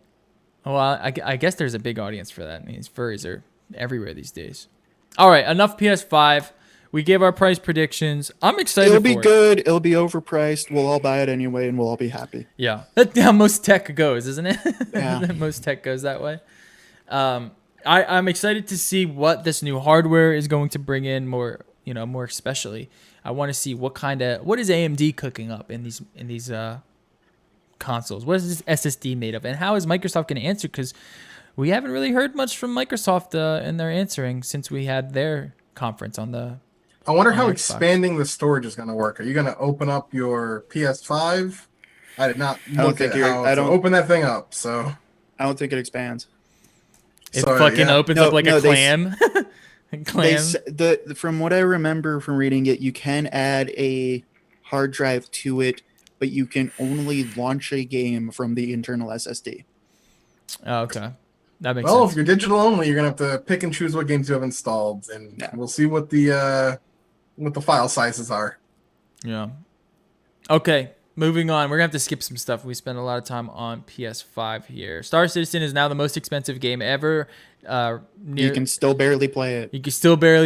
After I read this, I was looking up, like, let me see what is available in the game. And they have some stuff. They're bringing along, like, these cool capital ships. There's definitely progress being made, but, I mean, there's not a game there. So, there seems to be a crazy community behind it that are just dumping money into it. It's got over $300 million dumped into it. It's topped Grand Theft Auto 5, which was previously the holder of the most expensive game. What's the logical fallacy? What? When you've invested too much time to quit. Yeah. No, they hit that like 4 years ago. They hit that in their first. The rabid fan base is still just sitting there like, I'm dumping my paycheck into this because I've already dumped 6 of them. I can't stop now. Yeah, they're like the Ethereum of the gaming world right here, Star Citizen. But whatever. If I don't know, maybe in like 5-10 years we'll figure out. Sunk cost fallacy. That's it. Sunk cost fallacy, correct. All right, Riot Games investigating exec who blamed George Floyd's murder on his lifestyle. Riot Games global head of consumer products Ron Johnson shared a Facebook post that downplays George Floyd's murder because of his criminal record. This was a big story a couple days ago. They launched an investigation into one of their executives after he shared a post on social media, blah, blah, blah. Riot executives are shitty human beings. I know. Oh, Shocker. no. Shocker. Where's the sound effects here? Shocker. Yeah. Wow. Yeah. Wow. This is quote. The text goes on to list Floyd's criminal record. There is no reason to condone his killing by the officer at all. They always preface it by saying that first, which still needs to be investigated as potential crime.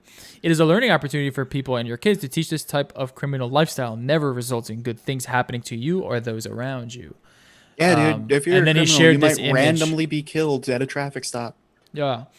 And I mean, not just a criminal. If you are someone who may have done something wrong one time in your life, they will dig through your history and try to pin your unjustified death on you.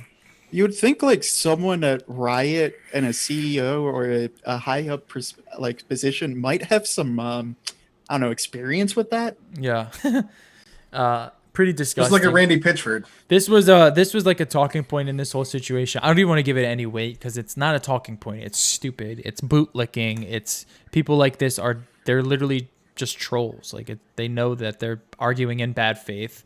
I can't believe there's people that eat this shit up. But I guess what does George Carlin say? Think about how dumb half of the world is, and think about how dumb half of those people are. All right, Humble Bundles. Fight for Racial Justice Bundle is... I think I have to buy this, by the way. I think I'm going to, too, even though I do have really most good. of these games. I don't have... there's some of them I don't have. But it's nearing $1,200 worth of games, books, and comics for just $30. So you get this bundle for $30. You get Baba Is You, Hyper Light Drifter. It's a good time to get this amazing indie title if you haven't. I'm telling you, it's fucking phenomenal. Dude, there's Splunky? I counted earlier, there's at least 10 games here that I would count as I would still pay $30 for. Yeah. And that's being the don't- cheap ass I am. Yeah. I don't have a lot of these. I don't have a lot of these games actually. Like, dude, I don't have like Kerbal Space Drifter or Program. Baba. Kerbal Space Program, 100% worth $30. Jackbox, if you play with your friends, 100% worth it. Hyper Light. Football Especially- Manager, if you're into that. Titan Quest is Especially good. part- NBA 2K is good. Observer is so good. FTL is a game of the year. War of Mine is a fucking phenomenal game. Surviving Mars is worth $30. Overlord, Age of Wonders, System aren't worth Shock $30, but 2. they're so good. System Shock and System Shock 2. Yes, Company of Heroes is great if you like RTS. Like, Elite dude, there is Dangerous. so much in this that is actually I would be fine paying $30 for one of these games. And then you there's get a like 10 bunch of them. really cool. You get Shaft. Ghost in the Shell. Have you ever read I Shaft? love Ghost in the Shell. Like, sorry, I wasn't trying to cut you off. I was just on a roll of like You're the good. Darkest Dungeon. Like, there's so much good things here. Then there's books and readings that are probably pretty good. For $30. Like, there's so much here that this is insane, Yeah. and it going to a good purpose. Yeah.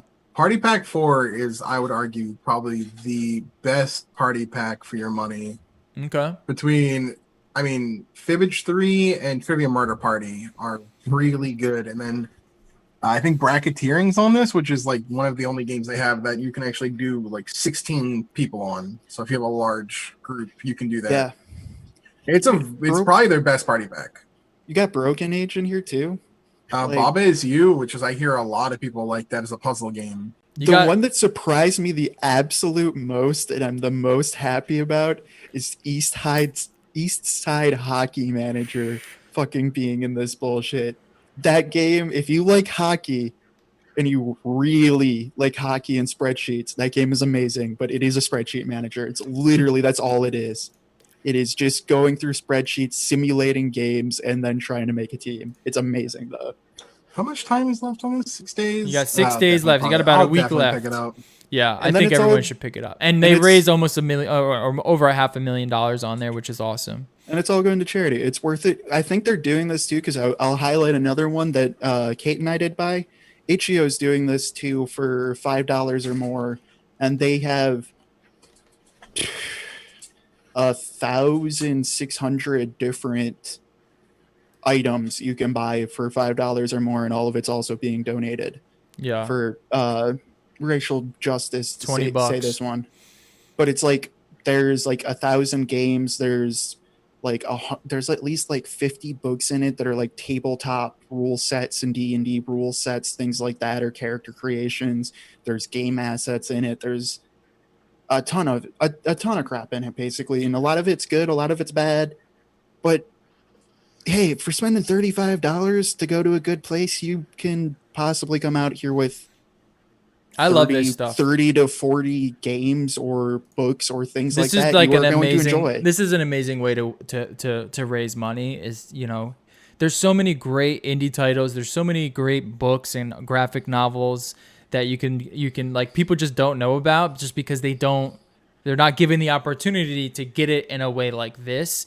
And I think, you know, I think so much more should be done in this way. Like, so much more fundraising and charity raising should go this way, because this is awesome. And I'm not saying every time, like, you know, you should have to do something like this to raise money, but this is such an effective way to raise money. You know what I mean? Like, I'm definitely going to give them $30 and I have most of these titles, and I'm still going to give them $30 just because it is going to a good cause. And I do want to check out some of this stuff. It's going to a good cause. And then, like I was saying, I have Jackbox Party Pack 2, 3, and 6. I don't have 4. That game is $30 if I were to go buy it right now. Mm-hmm. And it's absolutely worth the $30. And now instead, it's going to an actually good cause. It's the same thing with the Itch.io one. I would tell you to check that one out. There's a lot more stuff to dig through that's probably you don't actually want to play. But if you spend $5 or $10, again, it's going to a good cause, and you're going to come out with at least a handful of games to totally be worth the money. If you already own the games and you do this, do you get them to gift, or? I think so, yeah. Yeah, I'm not sure. I think you still get a Steam key that you could gift. Yeah, I think you just gift it. Yeah, so you could always do something with that, gift it to friends. So yeah, just don't think just because you already own a lot of these games, you don't have to do it. Yeah. AT&T seeks sale for Warner Gaming unit could fetch about $4 billion. They're getting rid of their Warner Gaming unit. I think Sony has been eyeing it, purchasing. There's a couple of the people on there. I think EA is listed on there. EA, and Activision, that's one of the things. This is the division that does Mortal Kombat. Yeah. So we've got. I don't know why they are saying it's valued at $4 billion. That might be a little bit of an overvaluation. I did not realize AT&T is almost $200 billion in debt. Yeah, AT&T does it. That's rough. It's a lot of debt, but AT&T is such a gigantic conglomerate that debt doesn't it's not a thing for them. You know what I mean? Yeah. So them dumping this is just like, here, someone take this off our hands. You're going to get it at a good price. There's probably going to be some negotiations. Take-Two's not going to buy it. I don't think Take-Two would buy this. This would definitely go along the lines of like EA or Activision, just because they're known for scooping up acquisitions like this. They like that power. I just don't see Take-Two buying something like this. It would be fascinating, but I don't know. I don't see them. If EA does it, I think, I don't want to say they're at the part now, but they have improved in the past. When you look at how they handled Respawn, where they let Respawn with the Star Wars game kind of just let them do their own thing. Don't interfere. Don't constantly jump in and screw things up.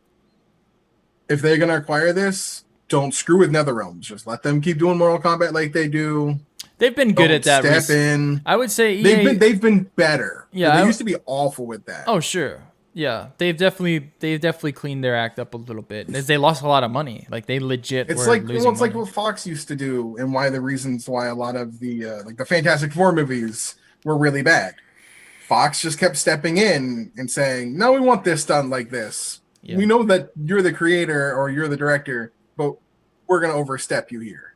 Yeah. And that's why those products come out terrible. There's too much interference. Yeah, they have IP over Harry Potter, Game of Thrones, Lego Movie, Mortal Kombat, Scribblenauts. $4 billion. Really I still think $4 billion is it is the Lego Movie. And I think they've also, because NetherRealms, I'm assuming that's Injustice as well in there. Even though it's Warner Brothers property, but I don't know if AT&T, I don't know how that works with Warner Brothers and DC between their gaming department and their whatever the property is, their entertainment business. I don't know. It's the I think the acquisition is the rights for the IP in a gaming title. I think that's kind of how it gets split up in that way. I mean, they're essentially buying like a huge asset from Warner Brothers. So, I don't be surprised if Warner Brothers does, start to completely disperse into an oblivion. But that's pretty fascinating. And then Devolver Digital is going to take place in July, their event, which is cool. I like Devolver. Usually funny. They'll probably poke fun at everything going on right now. I just like all their games. There's so many games that they released that I really, really enjoy. I would love to see some more info on the DLC that Katana Zero apparently has been working on. I know it's only one guy working on the game, but it's been like a while since that game came out, and we haven't heard anything. So maybe we'll see something at Devolver, maybe a sequel. All right, into tech. We have some tech stuff to get into quickly.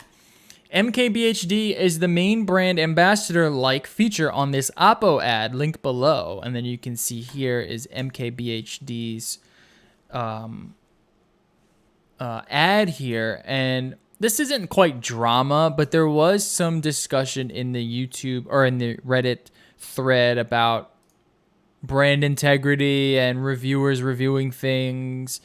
And sort of the lines that get blurred between influencers and branding. I don't think many of them know kind of what a influencer like this does or a brand ambassador like this does. It's not necessarily. I don't think they realize like his idea of reviews are not dictated upon any sort of check. It's usually the other way around. These companies seek after him because of how his brand is seen. Basically, people trust his reviews. They trust his opinion on things. And that's why certain brands seek him out. It's not the other way around where he's seeking brands out to partner with and buy, get money from to say nice things about their products. That's not how the review world works. It's not how it's ever worked. Sometimes that does play a part in very rare instances, but I would bet my entire life savings that MKBHD is much more worried about his own brand integrity and how his fans see him than getting a check from Oppo India. And I just kind of want to touch upon that. Is Jerry here? Did Jerry dip out? We have the Brave browser situation here. Brave browser blows up its whole reason for existing. This was an article that was released last week, but I wanted to bring it up. As a software company in the browser space, Brave's made a name for itself by putting privacy first and monetization second. But now some of its users are pointing out that its pledge might be duplicitous. At first pointed out by the folks over at Decrypt, Brave browser has been quietly redirecting its users from particular cryptocurrency sites over to affiliate URLs that Brave, in turn, can use to track users and skim off revenue. The news came to light this past weekend when Twitter user pointed out that upon typing the URL for the cryptocurrency exchange Binance into his Brave browser, the browser automatically reforwarded the original URL Binance.us into an affiliate-friendly Binance reference link, which is a tracking link that's for, social media tracking, stuff like that. It's basically a URL tracker. But the latter ensures that Brave gets commission for referring that user to that particular site. According to Binance blog post explaining its affiliate program, the commissioner's cut can be up to 50% of each trade a user might take. So when you are using the Brave browser and type in Binance, you end up getting redirected to Binance.reference. I see what you did there, mates. This is not good. This is not something that Brave browser should be engaging in. This is fucking insanity that they even allowed this to happen. CEO has come out basically saying, this is Brendan Ike, we made a mistake. We're correcting. Brave default autocompletes verbatim Binance.us in address bar to add an affiliate code. We are a Binance affiliate. We refer users via the opt-in trading widget on the new tab page, but autocomplete should not add any code. Thanks to someone for crucial feedback. Default autocomplete for a domain should not add anything. Redirect, even if private client side, apart from HTTPS everywhere, type pure wins, has a risk of conditioning users to be blind to bad server redirects. With Brave, we're trying to build a viable business that puts users first by aligning interests via private ads that pay user. What we make on the fixed fee schedule, no browser data in clear or on any server and so on. But we seek skin in the game affiliate revenue too.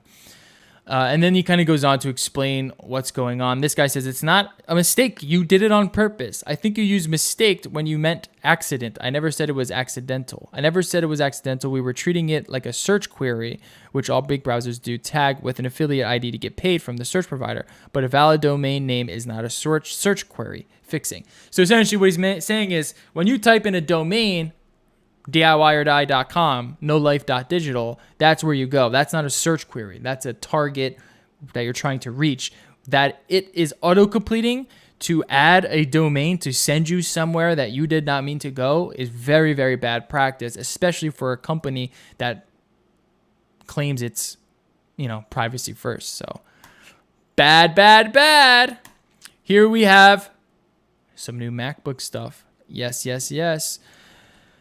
Apple adds new MacBook Pro graphics options and Mac Pro SSD upgrade kit. The MacBook Pro 16-inch now adds the 5600 with 8 gigabytes of HBM2 memory. On the other hand, it will run an extra $700 on the base 16-inch MacBook Pro. So very, very nice to see that. I'm a little sour because I wish I would have waited to get this option. This basically goes from like a 1060 up to a 2060. You're getting a nice performance jump with this new increase in memory. And nice to see that. I think it's fine to see Apple doing these sort of incremental updates where they kind of, it's incremental. It's, they're releasing stuff more often than once a year or once every 2 years, maybe once every 3 years. This is like, oh, there's new hardware. Let's just throw it in. It does burn if you do buy something and then a couple months later they release the new version for similar price, but that's kind of what happens in technology anyway. Here are some iMac rumors. The new iMac with iPad Pro design language and thin bezels reportedly coming at WWDC. This looks very, very beautiful. Essentially the iMac we all want, just a big ass screen with a thin ass bezel. That's basically all. Not gonna look like that though. You don't think so? That's the sad part. And I'm back. What'd you say? That's a what? I want it to look like that. If it looked like that, I would buy it in a heartbeat. Yeah, I know. That literally looks like an iPad just stretched out. Well, no, the screen will probably look like that. Just that exact shape. Yeah. It's a really cool mock-up, but you just said in your mock-up that you're adding a new fancy graphics card and more horsepower. And now it's all smaller, period. Yeah. You can't fit a graphics card in an inch, 5 millimeter screen. Doesn't work. No. As long as the front panel looks like that, I'm a happy consumer, Yeah. I think dude, imagine that, but then a Mac Mini on the back, like a big Mac Mini. Like even if it's the same size as it is right now, just without bezels. Oh yeah. In a heartbeat. Hell yeah. Yeah. And I want to upgrade that iMac. That was over there. So I can't wait to see what's going to be released at Especially WWDC. 23-inch. That sounds perfect because I've been thinking about it for a while. Because right now, what I really want is this is a very personal use case, and it's not everyone wants to do this, but for some reason, all I really want right now, because I've been thinking about making an HTPC or something, like mini ITX or something. Yeah. And if the new iMac is actually as good as it looks, or it looks anything like that render, it's perfect. I just want a nook on the back of a monitor where I can just pick up the monitor and then walk into my living room or just walk outside on my back porch, set it down on a table and keep working. Yeah. More than I want a laptop. I want a pseudo laptop, but it is not a laptop. Mm-hmm. I just want to, since I'm always working from home, I want 3 offices in my house. Yeah. No, I see what you mean. Yeah, this would be awesome to see if they're able to release something like that. It's like the iMac, what's nice about it. If that small, dude, I'm buying it instantly. Yeah, and what's nice about the iMac is all the I/O, everything is just contained in it. So you're really just dealing with the one power cable. Everything just plugs into the monitor. So that's what's so nice about using it. And then if you can just slim those bezels down, obviously put an HDR display on there. The last time they updated it, I thought it was a solid value and thought about buying one. It's just I couldn't personally justify spending that much money in 2018 or 2019 on 3 inches of bezel. Yeah. Now I want to know, get rid of the bezels. I'm all on board, baby. What if it's like a super high-end iMac? You know what I mean?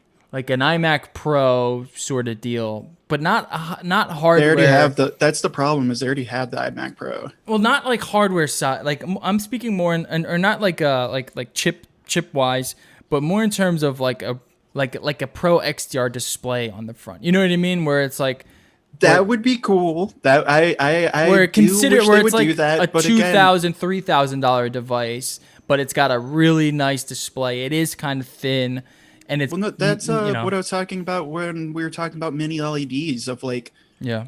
dude, how awesome would it be if we see iMac coming out? It's 23 inches. You can pick it up and take it anywhere, but it's mini LED, so it's 100 nit or it's 1,000 nit and 100% PCI P3. Yeah, I'd be instant hyped for buy. that. I'd be so hyped for that. But the thing is, like, I don't see them going that far just because they're not going to galvanize. This is the classic Mac problem, is they're not going to galvanize their already expensive, stupid products. Yeah. But you see what gives me pause on that is like they just released that MacBook with the new graphics update. Like that 16-inch I didn't buy very long ago, and it's already there's already a new version out. It does seem like they're not afraid to kind of step on their own toes a little bit. I don't know if they're going to go that far. On? The 16-inch MacBook, the ones that were just released. They literally right, but what toe is that stepping on? It's just that was just an update. There is no, that is their most expensive high power laptop. There's nothing above it limiting it or below it limiting it. Yeah. Well, I'm saying that's something that we usually haven't seen from Apple. It's usually like we'll wait until a new version of MacBooks come out, then you get that graphics update. So they are kind of adding these incremental updates. You still have to pay extra for it. It's not like a huge update. It's no, but hey, if you really need better graphics, spend $630 to get it. Yeah, but I'm saying is like they have seemed to change that business model a bit, where they are releasing more on a regular schedule as opposed to like every year or so. Then now we have to release these new ones, and then you just wouldn't ever get like that next thing.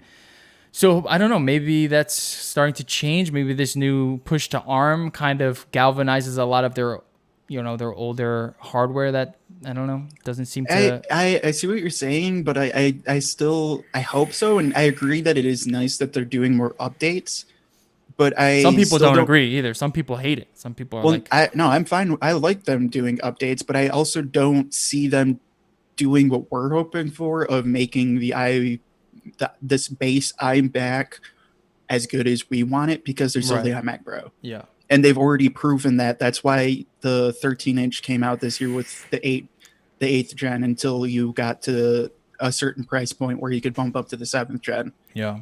Like now, it's because their main line, and the iMac includes into this, is so heavily segmented. Is it has to be this good. Yeah. It can't be this good. It can't be this good. It has to be this good. Yeah. And the biggest problem with that is because the Mac Mini, their cheapest, is such an overpowered piece of shit.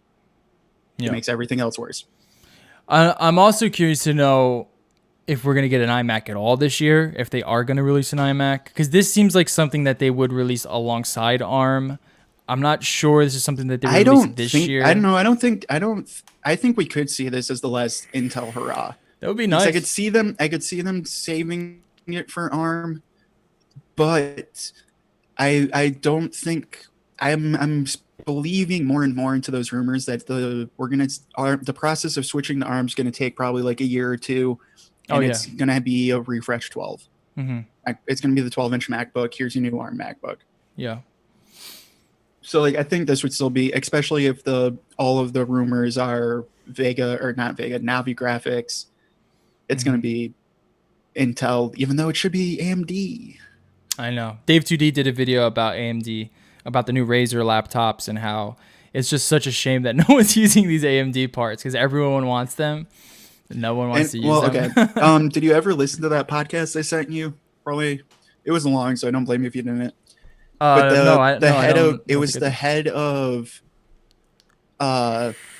AMD's like gaming and laptop design sector, basically. Yeah. And we're not going to see any super high-end AMD stuff for a while. And that's mostly just because the 3rd gen laptop stuff was way better than anyone was expecting it to be. Than they even expected it.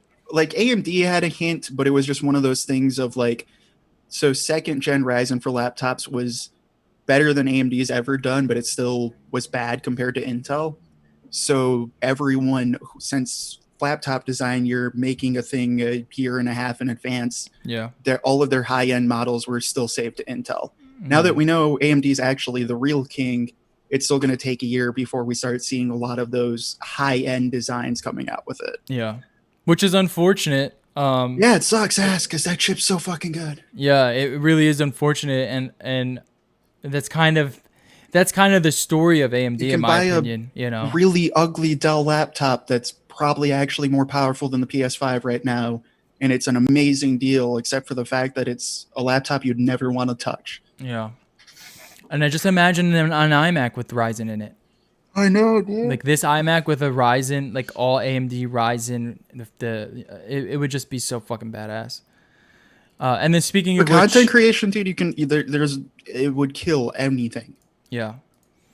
For any heavy workload, multi-threaded at a good price, like at a really affordable, reasonable price. Pricing. That's the hard part. I mean, I don't know if they change the pricing, but it wouldn't be terrible. It wouldn't be like you wouldn't need to go, to the $3,000, $4,000 range. These iMacs sit around like $1,700, which isn't too bad. Apple's shift to ARM Mac at WWDC will define a decade of computing. This is from Apple Insider. This is the big rumor everyone's talking about. Apple will be announcing their push to ARM at WWDC this year, which is soon. I don't know the exact date, but it's sometime this month, I believe, right? All right, so what do you think about Apple to ARM? It's in a week, dude. WWDC's in a week. Oh, it's next week? Yeah. What do you think Apple going to ARM? Do you think it will be cool? Do you think it's going to be like how Windows went to ARM? That's the fear. Like that legitimately is my fear. Is like I have more faith in third-party developers for Apple not letting it die, but that is still an obvious fear of ARM is getting a lot better, and I think we are inching closer to where ARM is a legitimate option for the future. But until someone proves it, there's going to just be that fear of like, I mean, how did Apple get into it being bad in the first place? Was not using x86. It was the PowerPC era. Then they finally realized, oh wait, we should just use Intel like everyone, and had a golden age, so to say. You know what I mean? Yeah. So there is definitely that fear of like rocking the boat for no reason, but we'll see. Yeah. I think honestly in 5 years it'll be fine and it'll be great. I just think for the next couple of years you're going to have to really pay attention to it and really know what you're getting yourself into. Yeah. Like with the Windows stuff. Now there's some rumors going around that Final Cut, like some of the pro apps that they're going to be set to kind of push onto ARM.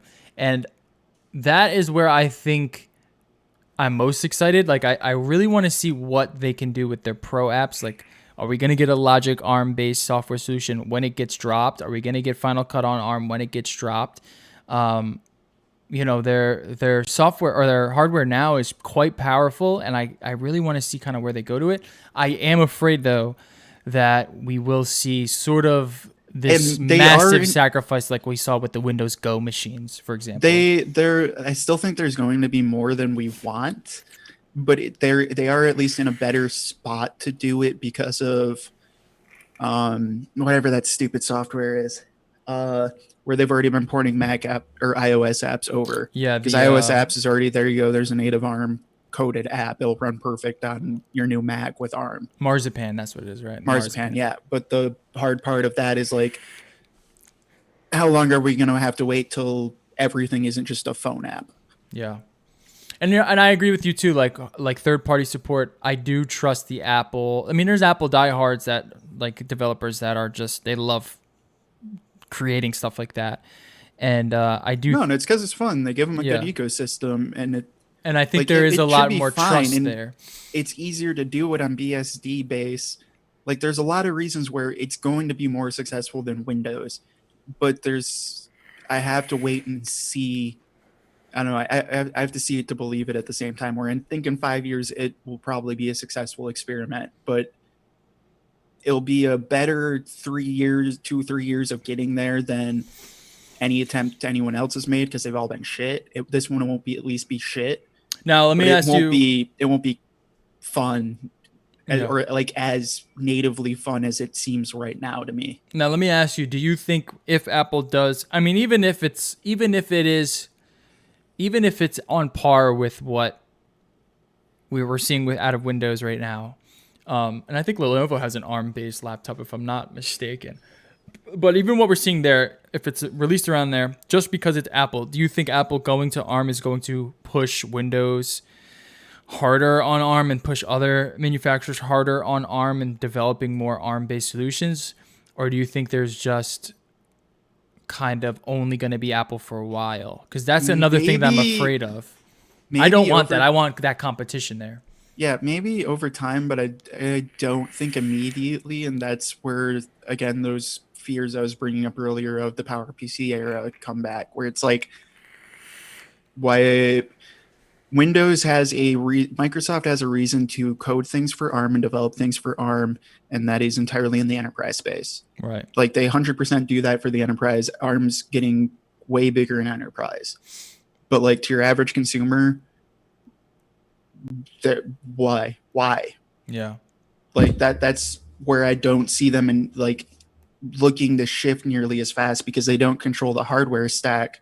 So like while we're talking about how great Ryzen's doing, that doesn't matter to like Ryzen's beating ARM right now. Yeah. So I don't care if it's ARM or x86, you know what I mean? So I don't see them having that need or desire to like be like, oh yeah, it's all ARM now. That's going to take more time, I think. Now it could push it faster, but I do think Apple's going to be on an island for a while. Yeah. And I'm very curious to see how that goes, and I'm curious to see how that affects their stock price. And the other biggest reason why too is Apple's the only one who's actually got a good ARM chip. Right. Like TSMC chip is pretty nuts. Yeah, like Apple's the only one who's figured out their secret sauce for making good ARM chips.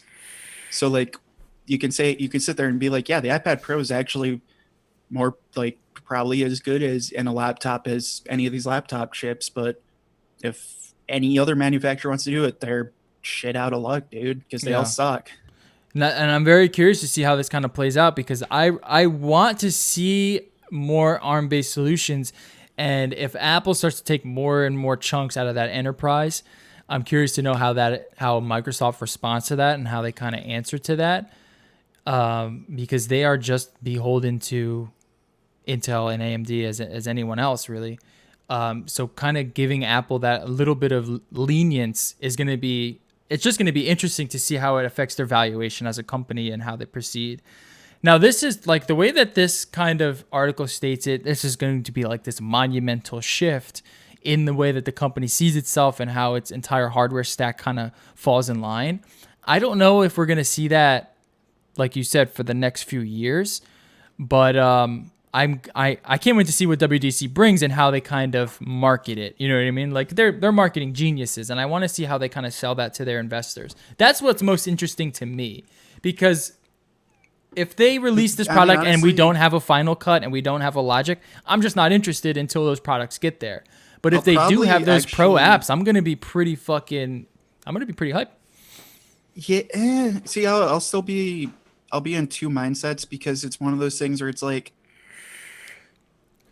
okay, if Final Cut's a lot faster for me, that's really cool, but like it's still more of a hobby side to me. I don't like that means nothing to me versus the rest of it. But if half of my IDEs and server shit's fucked now, that matters a lot more. I'm thinking the web browser is suddenly radically different, or not that it would be. I'm just throwing out shit examples, I guess. But no, I don't know. This might be like the first time in a couple of years that I'll buy a Apple developer for a year and actually go through all their WWDC shit. Yeah.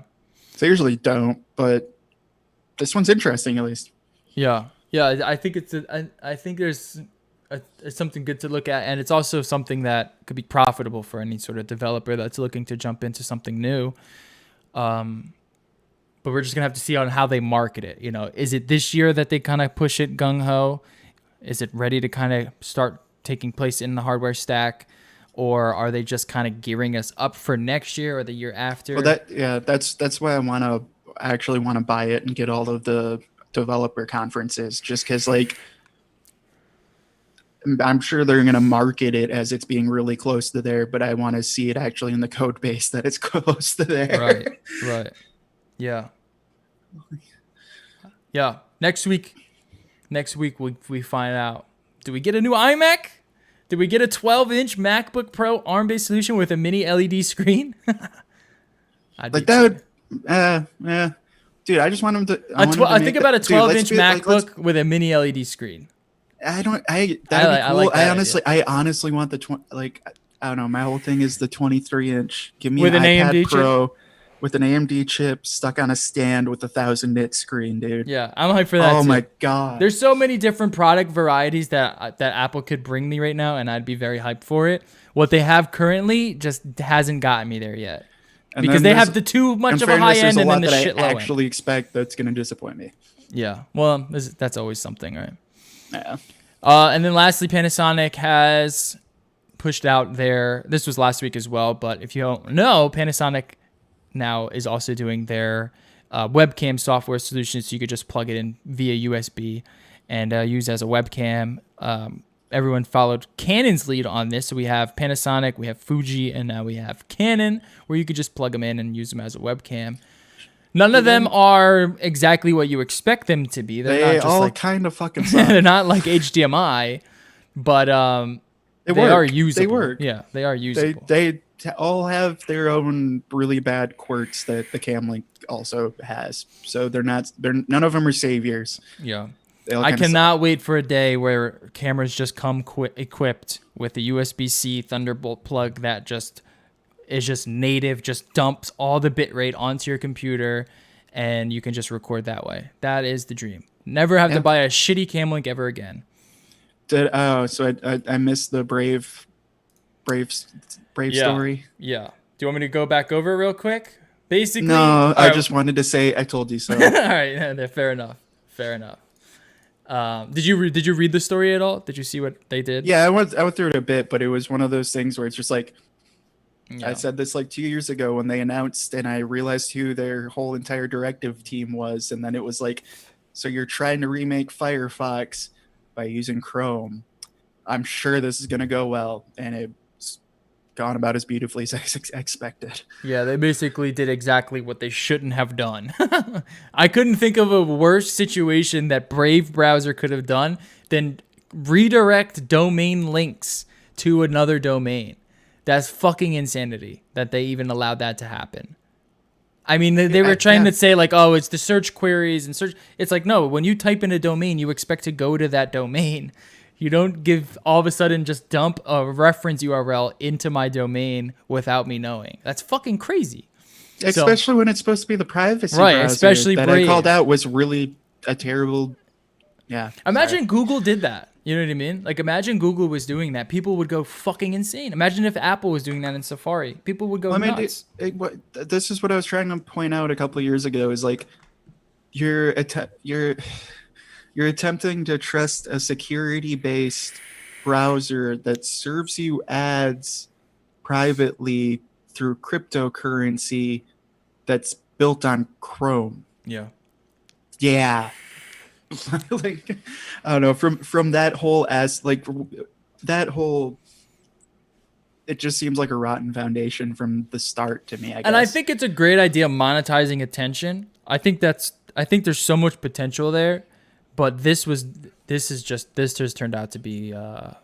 I think and I agree with you. Monetizing attention is a good idea. I also, and at least in my opinion, is like the exact polar opposite of privacy everything browser. Yeah.